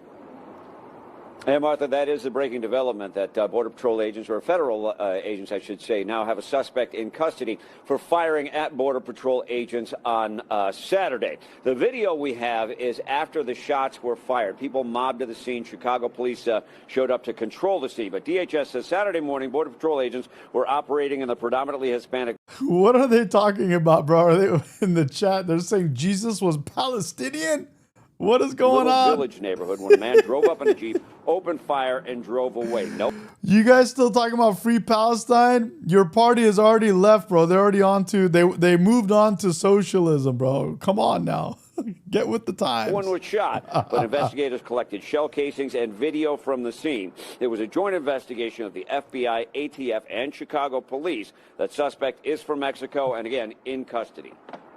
Oh, wow. They've got a suspect in custody, an illegal alien that has a past conviction for firearms, a past felony conviction for firearms. This suspect's in custody, and they're pursuing leads based on this suspect. It appears he was in the Jeep, and he was armed. Now, over the weekend, DHS also released pictures of federal vehicles that were damaged. The agency says at least 4 cars were rammed while operating over the weekend. They were also boxed in and pelted with everything from bricks to paint cans. Abs is losing it, bro. Oh, my God. Abs, you're going to be all right, bro. Everything's going to be fine. You'll make it, It would bro, be I a worthy promise. story to talk about, of course. Now, it gets a little crazier. Take a look. Violence and violence dude. threats are indeed manifesting against the men and women enforcing Abs immigration laws lost here it. in Chicago. That threat came in the form, at least they became aware of it, in the form of an internal memo that was sent out. Abs, you're behind on your party. Let me help you out. Your party moved on to socialism. You need to get on that bandwagon, bro. They already took off without you. They're waiting for you. They put their arms out. You need to grab their arms and get on that bus, bro. You're on your way to socialism, my friend. To Border Patrol agents, alerting them that the leadership of the Latin King street gang had put out a directive to shoot on site immigration officers and agents operating here in Chicago. Has the operation done any good? Well, according to the mayor's own violence dashboard, since the start of Operation Midway Blitz, fatal shootings are down 34%. Robberies down 44%. Now, former Superintendent Gary McCarthy once told me robberies are the best indicator of crime impacting the average citizen because murders and shootings usually have a personal connection. All violent crime is down 28% in the city of Chicago. Now, there are a number of factors, including the cold weather, that will drive down the numbers. But when you look purely at the raw numbers themselves, they do, in fact, trend down since Operation Midway Blitz started. So essentially, Midway Blitz has absolutely worked for the people of Chicago. Crime is down as a result. Illegal Midway aliens have Blitz. been found, apprehended, detained, and in some cases deported. This is all great news, by the way, because it's about results at the end of the day.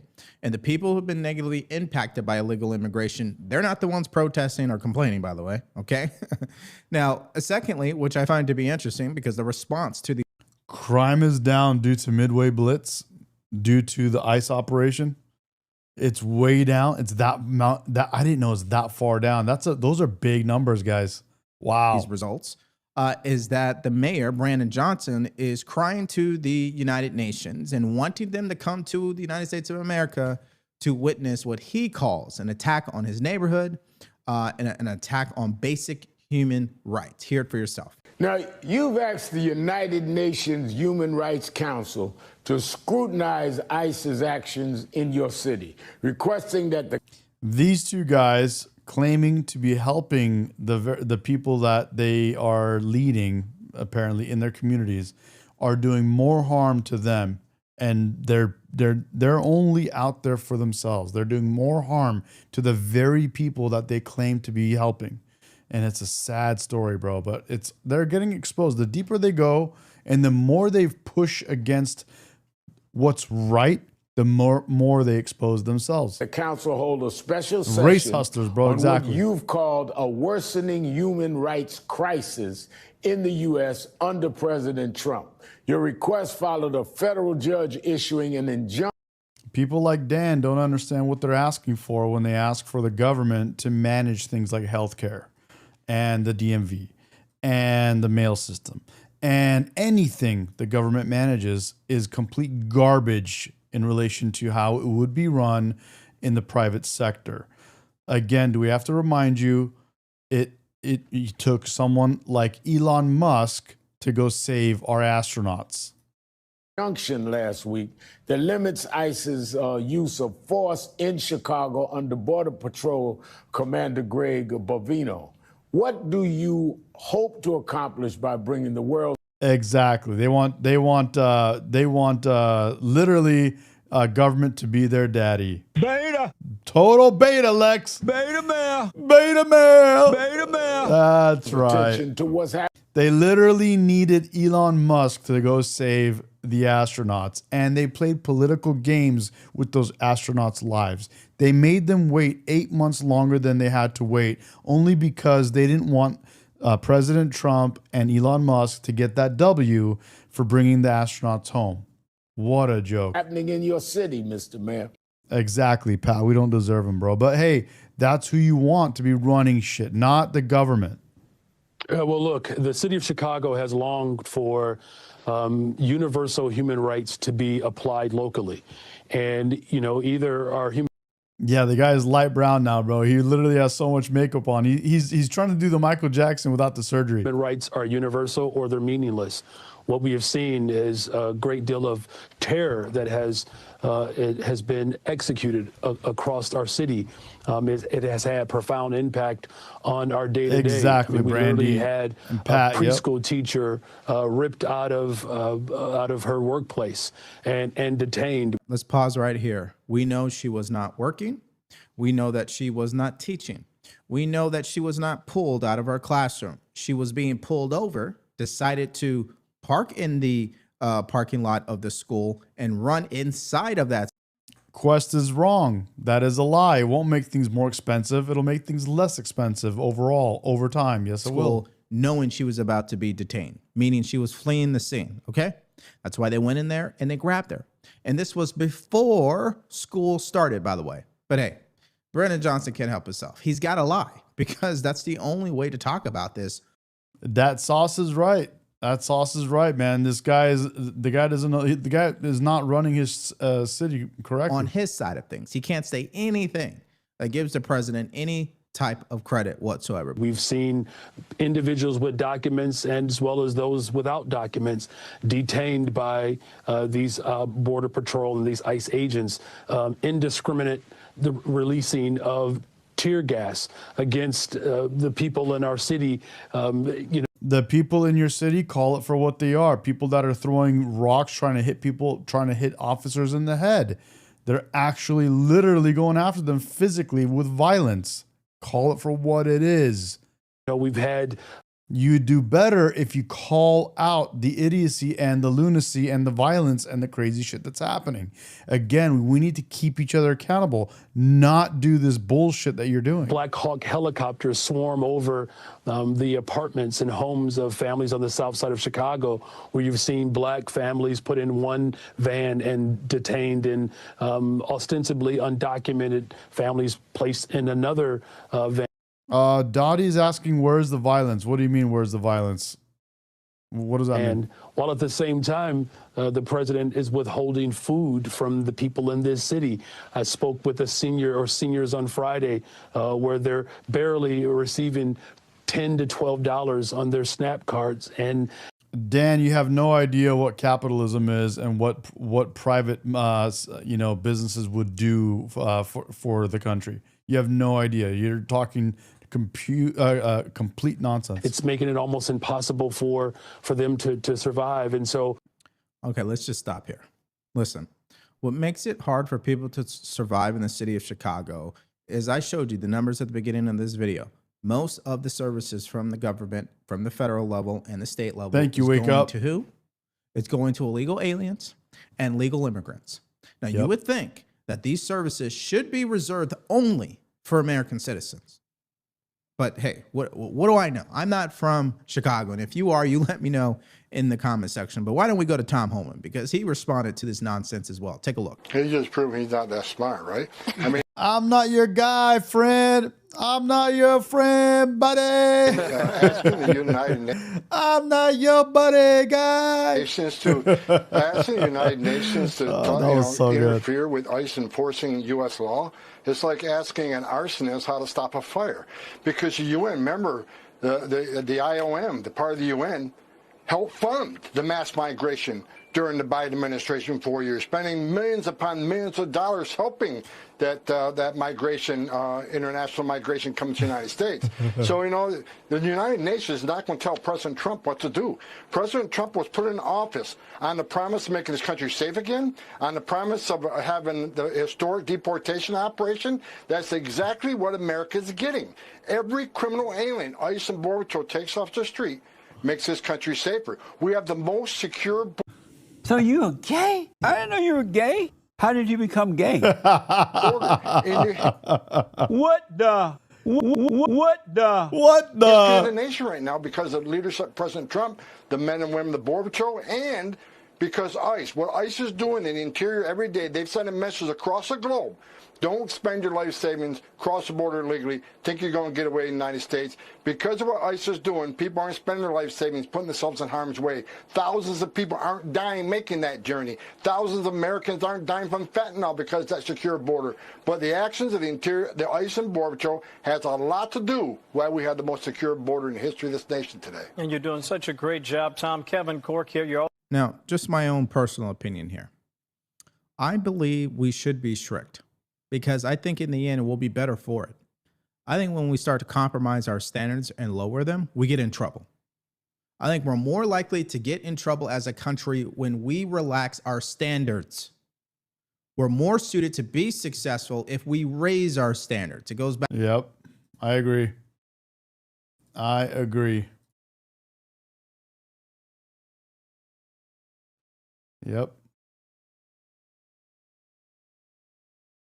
Concerns about affordability. It'll be interesting to hear what those answers will be from Republicans. Back to parenting. The parent who just lets the kid do whatever they want, they become a problem the older they get.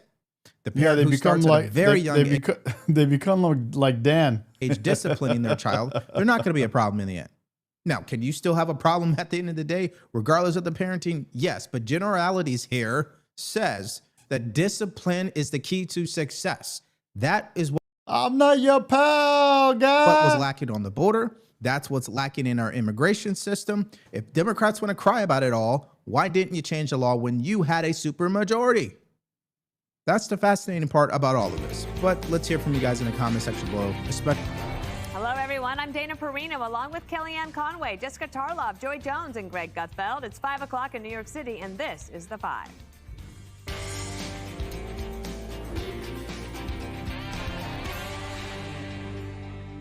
After all that, a Democratic Party civil war is erupting tonight, just hours after a breakthrough on the government shutdown. 8 Senate Democrats broke ranks and they crossed the aisle to support a bipartisan spending plan to reopen the government. It was simple. In return, their promise of future... Dan, you really need to do some reading and some research, bro. You don't know what trickle-down economics is, and you don't know what you're talking about capitalism and how the private sector works. Yeah, you got to do a lot of work, man. And I mean, I don't think there's enough time in this episode to teach you vote that. on Obamacare subsidies. The You got a bill lot to still do. has to clear the House before it reaches President Trump's Yeah, desk. Dan's a moron. And here's what Yeah, the president had for to say. sure. We'll be opening up our country very quickly. Mr. President, that deal does reverse the mass firings your administration put through during the shutdown. Did you sign off on that, and will you abide by that if this passes? Well, I will be. I'll abide by the deal. The deal is very good. Even though Schumer voted no, the knives are out. Progressives are turning him into the scapegoat for a deal that doesn't lock in any guarantee on Obamacare subsidies.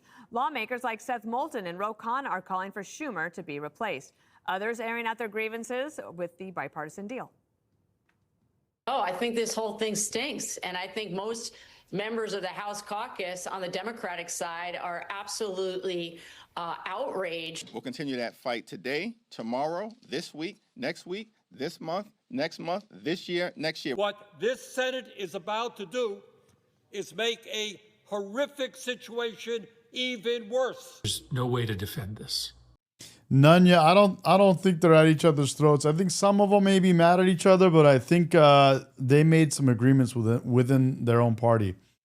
I was explaining this earlier. I think that if the Democrat Party does any type of a split right now, and you have some that do what's right and some that continue doing what's wrong or the status quo that they're doing now, I think it's not a good thing for Republicans, but it's a better thing for our nation. I would rather the split and have this kind of a split Democrat Party where half of them do what's right and half of them continue doing what's wrong.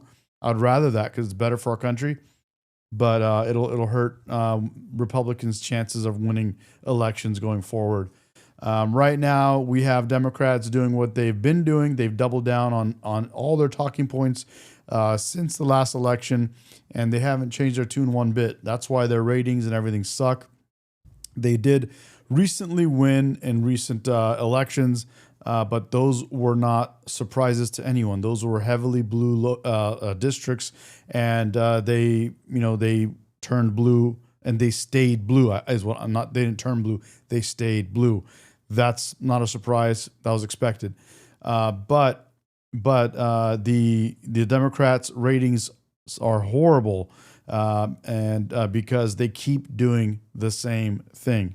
And if the Democrat Party splits right now because of this shutdown and the ones that are voting for it and against it, or whatever the ideologies is, it'll be a first in a long time between the Democrats. Democrats are more like a cult. They do all the same thing. None of them ever disagree. If they do disagree with each other even a little bit, they cancel each other. It's just one of those things. And, oh, damn, Beta Wayne is here. Beta male. What's up, Wayne? And so it's just one of those things. That's my take on it. I think John Fetterman can do a great job in leading a Democratic wing, a different wing of the Democratic Party that focuses on doing what's right, working on policies that are good. And I think he would do much better doing that. And I think he is doing it. Democrats would do much better creating that other wing and doing the right thing. And I think they, like magnets, will attract other Democrats that want to do the right thing but are afraid to go and follow them. And that will make a better overall Democratic Party, in my opinion. I say that as a prior Democrat. 3 years ago, I was a Democrat. 4 years ago, I was a Democrat. And I would like to see that for the Democrats, not because I want to be a Democrat again, but I think it's better for our country in general. And you are right to be angry about it. I'm angry about it. And some folks in the liberal media. And see, it's people like Wayne that are going to keep holding down their own party, saying John Fetterman needs to be kicked out. I think John Fetterman is the best chance Democrats have of, doing something in the future. Media want to see Schumer go. The president is kind of getting what he wanted. It doesn't feel like a gentleman's agreement. It feels like Lucy and the football. Now you're going to open the government up, and what did you get in return? Right. Nothing? Right. Nothing? This is the end of Chuck Schumer as we go forward. I think Chuck Schumer, his days are over. If he cannot keep his caucus together, together, he needs to go. He needs to be replaced. All right, we've got to have a great discussion. Kellyanne, on the day that this began, I said, we know how this is going to end. It will end with the Democrats having a cave because they don't have the votes. And in the end, it does. But Schumer walked himself into this situation. And now, do you think he'll have to go? Probably, at least as the minority leader. He's been in politics, Dana, for 50 years, and it's starting to show. So you were correct on day one. You knew how it was going to end. The question was always, when would it end? And it ended almost 40 days later with the exact deal that the Republicans offered 35 days before and were rejected by the Democrats. There's no way to spin it. They caved, they capitulated, they should claim strategic bankruptcy. This is a party bereft of leadership, of vision, of ideas. And Chuck Schumer's had a terrible week. This was just the capper. His week started out with him not even acknowledging whether he voted for Mandami for mayor, a fellow Brooklynite, and wouldn't even endorse him. And then, of course, he's made nobody happy. The so-called moderates, the 8 aren't happy. The progressives aren't happy. And I think if you're Schumer, you also have to realize that this did nothing. Schumer the loser is done, ski bro. Damn, we hit 9,400 subscribers, guys. Hell yeah. Thank you, guys. Good looking out. Love it, dude. Thank you. In the center.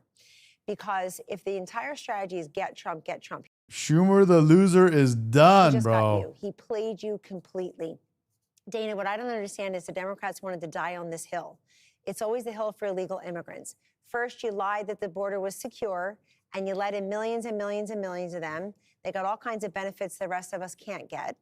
Then you stood there and said, we're going to stop lawful deportations of unlawful people. And now you said we're going to shut down the government to make sure that they get Obamacare subsidies and premiums. And they got absolutely nothing out of it except a headache. If you're Chuck Schumer, you've got to realize. Dang, guys, Wayne updated his profile picture. Look at Wayne, bro. Wow. Wayne came all the way from Ghana and made it. He's doing it, bro. He's living the American dream. Now he's in YouTube in the chat, live chat, and he's learned how to even update his profile picture. Man, love it. This party elected good job, bro. Last week in good 3 job. States who never invited Chuck Schumer or Kamala Harris or Hillary Clinton or Bill Clinton to campaign with them. It's a party at odds with themselves. They picked the wrong fight. And I think after 14 CRs going for Joe Biden, they can't turn around and do the same thing for the president. If you're upset, everybody, if you're upset because your flight was canceled, because somebody didn't get a check, you don't know if you're going to get back pay, you only have one party to blame, and it's the Democrats. I want to get to a bigger picture about the American people with Joey, but let me go to you first, Jessica, about this, because what are you hearing? Is there a serious drumbeat about Schumer leaving, or is that just people airing out their frustration for a day? It's going to be way more than a day.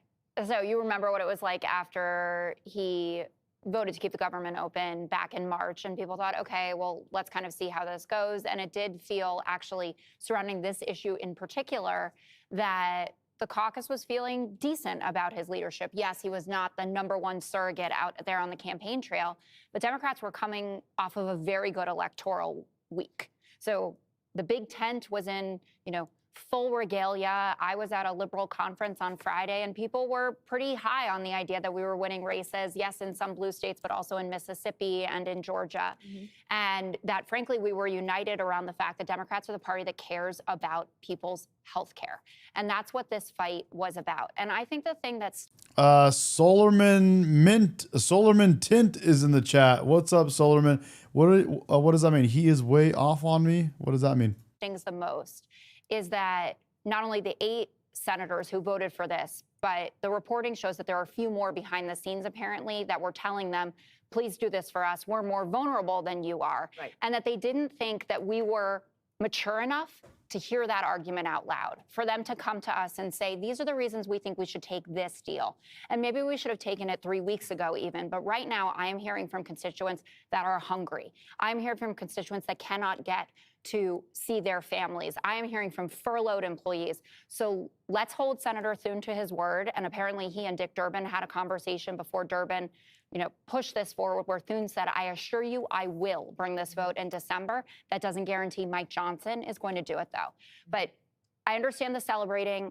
I feel defeated by this. But Republicans still don't have a health care plan. This election will be about health care. If they are on the record again as not wanting to extend these ACA subsidies that mostly benefit. Well, Democrats already have a track record of screwing up welfare. Healthcare. So what we currently have is the jacked up healthcare system that the Democrats pushed onto the country, and it's completely opposite of what they promised. It didn't help anything. It didn't lower prices. It didn't do what it said it's going to do, and it's been an absolute joke. So I think if it does come down to healthcare in this next election, Republicans stand a really good chance of winning because we have the failed system of the Democrats. Their own voters. That is something that Democrats will be very willing and able to run on in I prefer the private sector to run our healthcare. 2026. Just like I prefer the private sector to run everything in our country. We don't need government running anything. It's horrible at it. It doesn't have incentive to run anything right. It's just a complete disaster. We need to have companies competing for our business, not one government that can't run it and does absolute joke out of it. And that'll spell electoral disaster for them. So it's not as if they're fully out of the woods here. Joey, I was thinking about you earlier because I feel like you have your finger on the pulse of people. You fly a lot. You're back and forth a lot. I do fly a lot. And so the pain became so acute over this past week, and it's not going to stop for a while. You also had military people who were not getting paid. They were having to go to the food banks, for example. There's a lot of people that were dealing with this where the members of Congress continued to get paid. And I think there's a lot of bitterness about how Congress continues to I don't want to use Lucy with the football because we might use it 5 times in this segment. But it does feel very disappointing for people who already don't like politics. No, you're right. I think that just the stress and anxiety of should I go on this flight. I think a lot of people didn't have the anxiety of missing a flight because they just decided not to go. They decided not to take the trip. It's not just Veterans Day tomorrow. Today's the Marine Corps birthday, and it's a big deal to all those Marines around the country that want to go. Hans, you're welcome to call in, bro. To a ball or travel to a ball. So that was kind of how I felt it in my sphere of influence. And happy birthday, Marines. And a lot of them are probably already drunk and probably have been since yesterday. But, this whole thing, I think there are 28 million people on Obamacare. So, that's not a majority of the country. Is it enough people that Republicans are going to lose seats over it? I don't know. I think at this point, the Democrat play is to leave Republicans with the hot potato, right? Republicans aren't going to extend a bad Band-Aid for a bad law. The question is, if everyone on ACA needs a subsidy from the federal government, then how is Affordable Care Act a good law? Well, it isn't. How is it affordable? As it exists, it isn't, as it exists today. But if Republicans, if all we have is John McCain holding a thumb down as a response to it, then neither party has an answer to it, and then it becomes a debate. I think the one thing the Democrats got out of this whole thing was to elevate something that affects less than 28 million people to a national electorate conversation, because I was on the phone with someone that works on this, and most of those subsidies stay in effect. Oh, he's in the Discord server? It's not like okay. It's all just, all 28 million people are going to pay. 1 second, let me get the Discord server. 1 second. That's actually not true. But if enough of them have to pay enough more, perhaps it does become something that Democrats can use. They're not going to reform health care between now and the midterms. I don't believe that. Mm-hmm. Greg, 40 days and 40 nights, and this is what we got. Gee whiz. I wish we just had a fast forward control from, because everybody knew how this was going to go. And the left is freaking out about this. If you go on Blue Sky, they're screaming about Schumer. Whose fault is this? Who made this mess? You guys made this mess because we knew how this was going to end. This is just like the present day border hysteria. They destroyed the border. Trump gets elected and fixes it, and then they blame him for the fix. It's just like the shutdown. The Republican side seems so easily understood. Here's the budget. Let's go. The other side says, no, we won't. And even though we're not signing on, you're the one at fault. All right, I'm in the Discord, bro. I'm ready for you. Okay. Then the government opens up, and what do they say? No, you caved, Schumer. You caved. Oh, my God. What are you doing? So wait a second. Who controls Hans, I'm ready for you, bro. I'm in the Discord. the shutdown again? Because now you're mad that Schumer caved. So apparently he had the finger on the button the whole time. And now you're saying don't cave. I guess that means the starving people never really. Hans, are you there? Yeah, I'm here. What's up, man? How you doing? I'm doing good. How are you? Good, buddy. Good to hear your voice, man. Yeah. So what's happening? So I live in Central Ohio area now. And where's that? Just north of Columbus, Ohio. Okay. So I've actually lived near Ontario, near you, and all over the place. But I started a business north of Columbus, Ohio, outside the county. Okay. And I expanded that business and opened a location in the county that Columbus, Ohio is in, which is a pretty large city. I think 2.5 million people. And I get a letter from the state and the county saying that my health insurance does not meet the requirements for the county there. Well, they have laws in Ohio where each county decides what policies are legal and what policies are not legal. And I tried to get the reason why, and it's just no answer, arbitrary. But I found out the insurance policies I was allowed to use are based out of Columbus, Ohio. The companies that own the stake in the policy are based out of Columbus. So are you talking about this is recent, right? This is within the past 4 years. Within the past 4 years, and you're talking about your personal health care, your personal health insurance? Yeah, it's my private health insurance, but I also have to provide it. I had to provide it for 11 other people. Correct, but And you're currently talking. What the situation you're talking about is your personal health insurance, correct? Yes. Okay, got it. So, well, I was paying 50% of the policies of these other my employees to, some kind of goodwill to them, and I'm not under any obligation to do so because the total employment is too small. I don't have any Obamacare requirements or anything like that because we're underneath our 300 employee limit. And I basically had to give up any kind of real health insurance policy because they made it so I had to accept a policy that was 70% more. I went from, for an average family, the policy was about $900 a month. My policy went to $1,800. I have a few kids and a wife and some other stuff. And everyone else has jumped to $1,500, $1,600 that had a family. Wow. So I ended up finding another policy that slipped through the cracks. Me and the agent worked and hunted down a policy in Cincinnati, Ohio, that fit the criteria for Franklin County, Columbus, Ohio. And that policy was pretty good for the first 6 months. And then one of my employees with diabetes went to go get his, he had the electronic pod set up, and he went to go get a refill on it because it's every 6 months, and they declined his refill and said that he had to get it reevaluated by a doctor. Well, okay. come to Wow. find out that this other policy was under pressure. The agent said that this policy is not going to be available for renewal at the end of the year. They're crashing the policy on purpose. So there's limits when you buy an insurance policy. They have rules about how much they can modify it, like after the fact, and they know what they can get away with. And so they started trimming this policy smaller and smaller and smaller until it wasn't even practical to use anymore. Wow. And so what's your? I was confused because I saw your comment. It said that you were against you're against capitalist. No. So what I'm saying is that I'm confused. I'm pro-capitalism, but Oh, you're not pro-capitalism. capitalism. Yeah, this is not capitalism. Correct.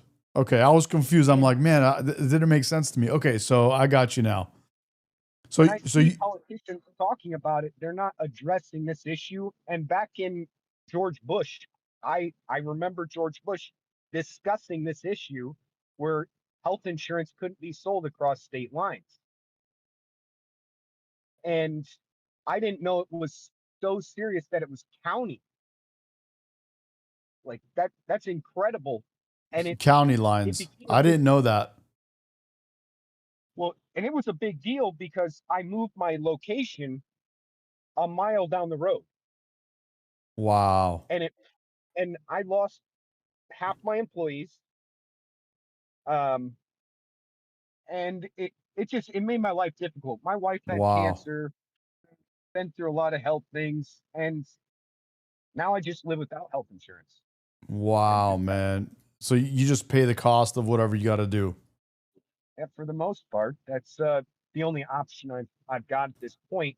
And I made pretty good money for several years, and now I'm not doing so great. I can't get any kind of subsidy yet because they don't believe me that my income dropped. But that's Of course okay. not. I'm happy to be alive. Yeah. But when I see people discussing these health insurance problems, they're not discussing the problems that are affecting me personally. Or the general population either, man, to be honest with you. We all are paying high health prices in general, and what they promised us didn't happen. And only the only things that happened was where the healthcare companies got richer and richer exponentially richer, like just in a crazy way. And so we're at this point where we have Obamacare. Again, it was what I was arguing in the chat is anytime you have things like this run by the government, it can never outperform having it run privately where companies are going to be competing for your business. It's difficult because there's not enough transparency and people don't realize that there's this backdoor cronyism happening that makes capitalism look bad. And I'm a capitalist. I do business every single day where I bid on jobs and I compete with other people one-on-one. And I'm literally rolling around in a van by myself, fighting for work. And it works for me. And it's kept my family happy. But these things are at a level where you have to have representation actually representing you. And the more and more average people are getting involved in it that don't understand how it works, they're getting duped that capitalism is the problem. And the real problem is backdoor deals. Of course, bro. Of course they're getting duped. These guys are getting duped on almost everything, every talking point that they have. I had Dan completely confused about what trickle-down economics was. And I didn't even have, I was like, dude, I don't even want to explain it to this guy. But, they're even using specific terms and things that the wrong way. Like they don't even know what it is. And they use them the wrong way. They don't even know what they're talking about. Dude, the other day, I said it in the chat. I don't know if you guys saw it. I literally asked, a couple of people if they know what socialism is. And they're like, yeah, it's like when people that are more social, like when you get out and, go hang out with people and you're like talking with people and being social. I go, no, that's not what socialism is. Now mind you, they're younger, but it's a matter. Honestly, bro, the main reason why I'm doing this show is to bring awareness. It's all of us are doing the same thing. When I talk about when we're talking about earlier, we were talking about black people and some of the issues that they have with, having single mothers raising children and them being incentivized to get rid of their fathers in the house that are breadwinners and whatnot. there's different things that would benefit, that would help out, and the thing is, they don't see this, they don't understand this, they're not able to grasp it. But you know, I honestly forgot where I was going with this, but it's just you know, they don't understand a lot of what we're talking about. Oh, this is what I was trying to say. It's the conclusion that I came to with the a featured guest that I had on is basically, you know, black people need to do a better job of keeping themselves accountable. And if they keep, you know, being okay with being a single mom and I don't need no man and all this kind of stuff, then they don't improve that situation.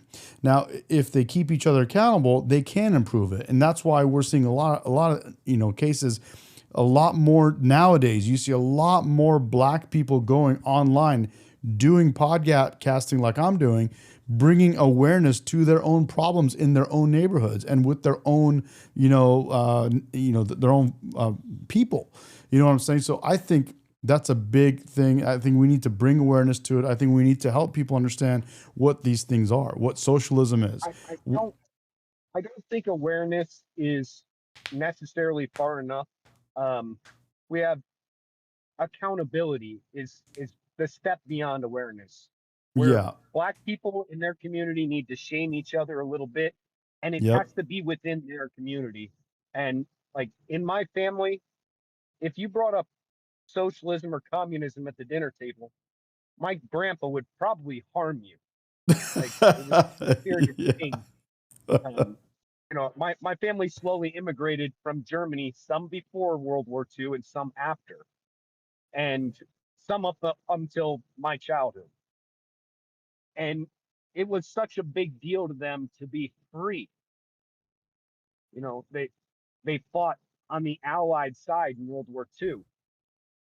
So the something I wanted to bring up while I'm still here is party purchasing, and it's a concept maybe you could learn a little bit about or help me learn more about, is first party, second party, and third party purchasing.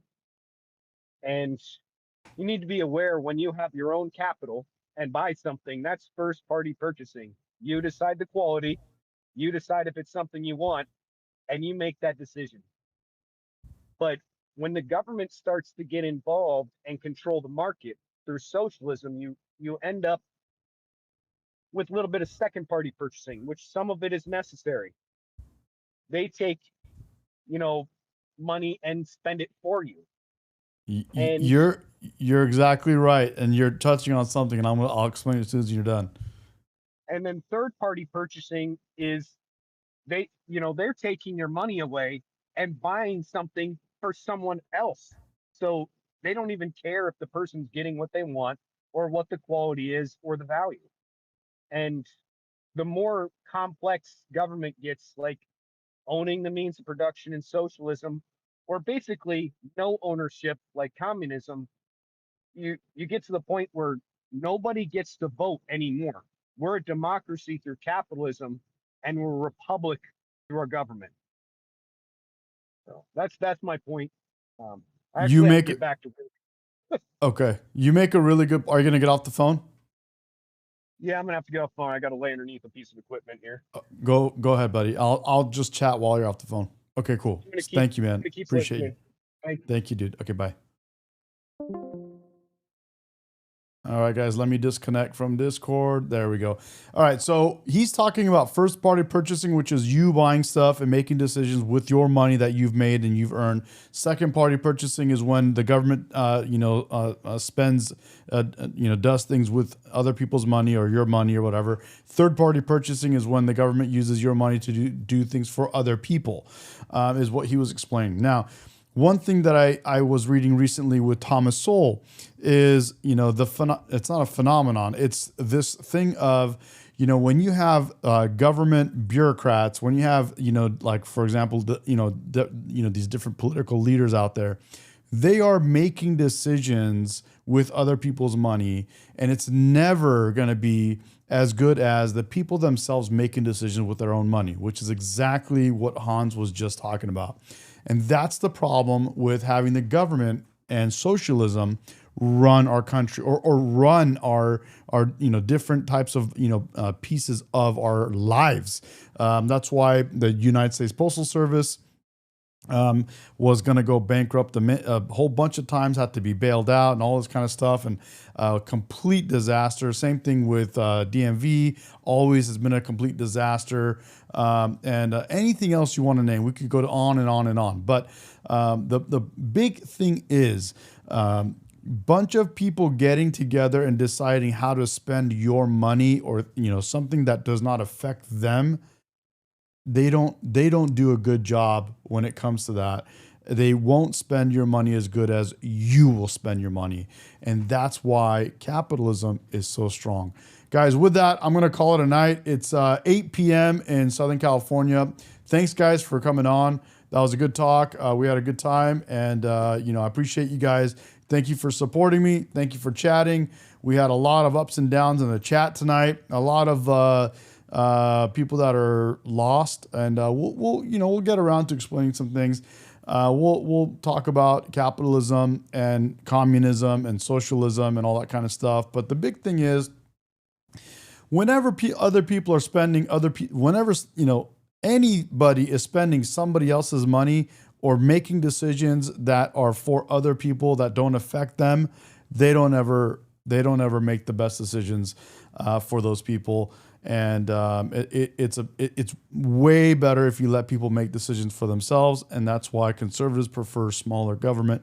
They prefer government stay out of a lot of things. So with that, guys, thank you again. Appreciate you guys. Love you guys.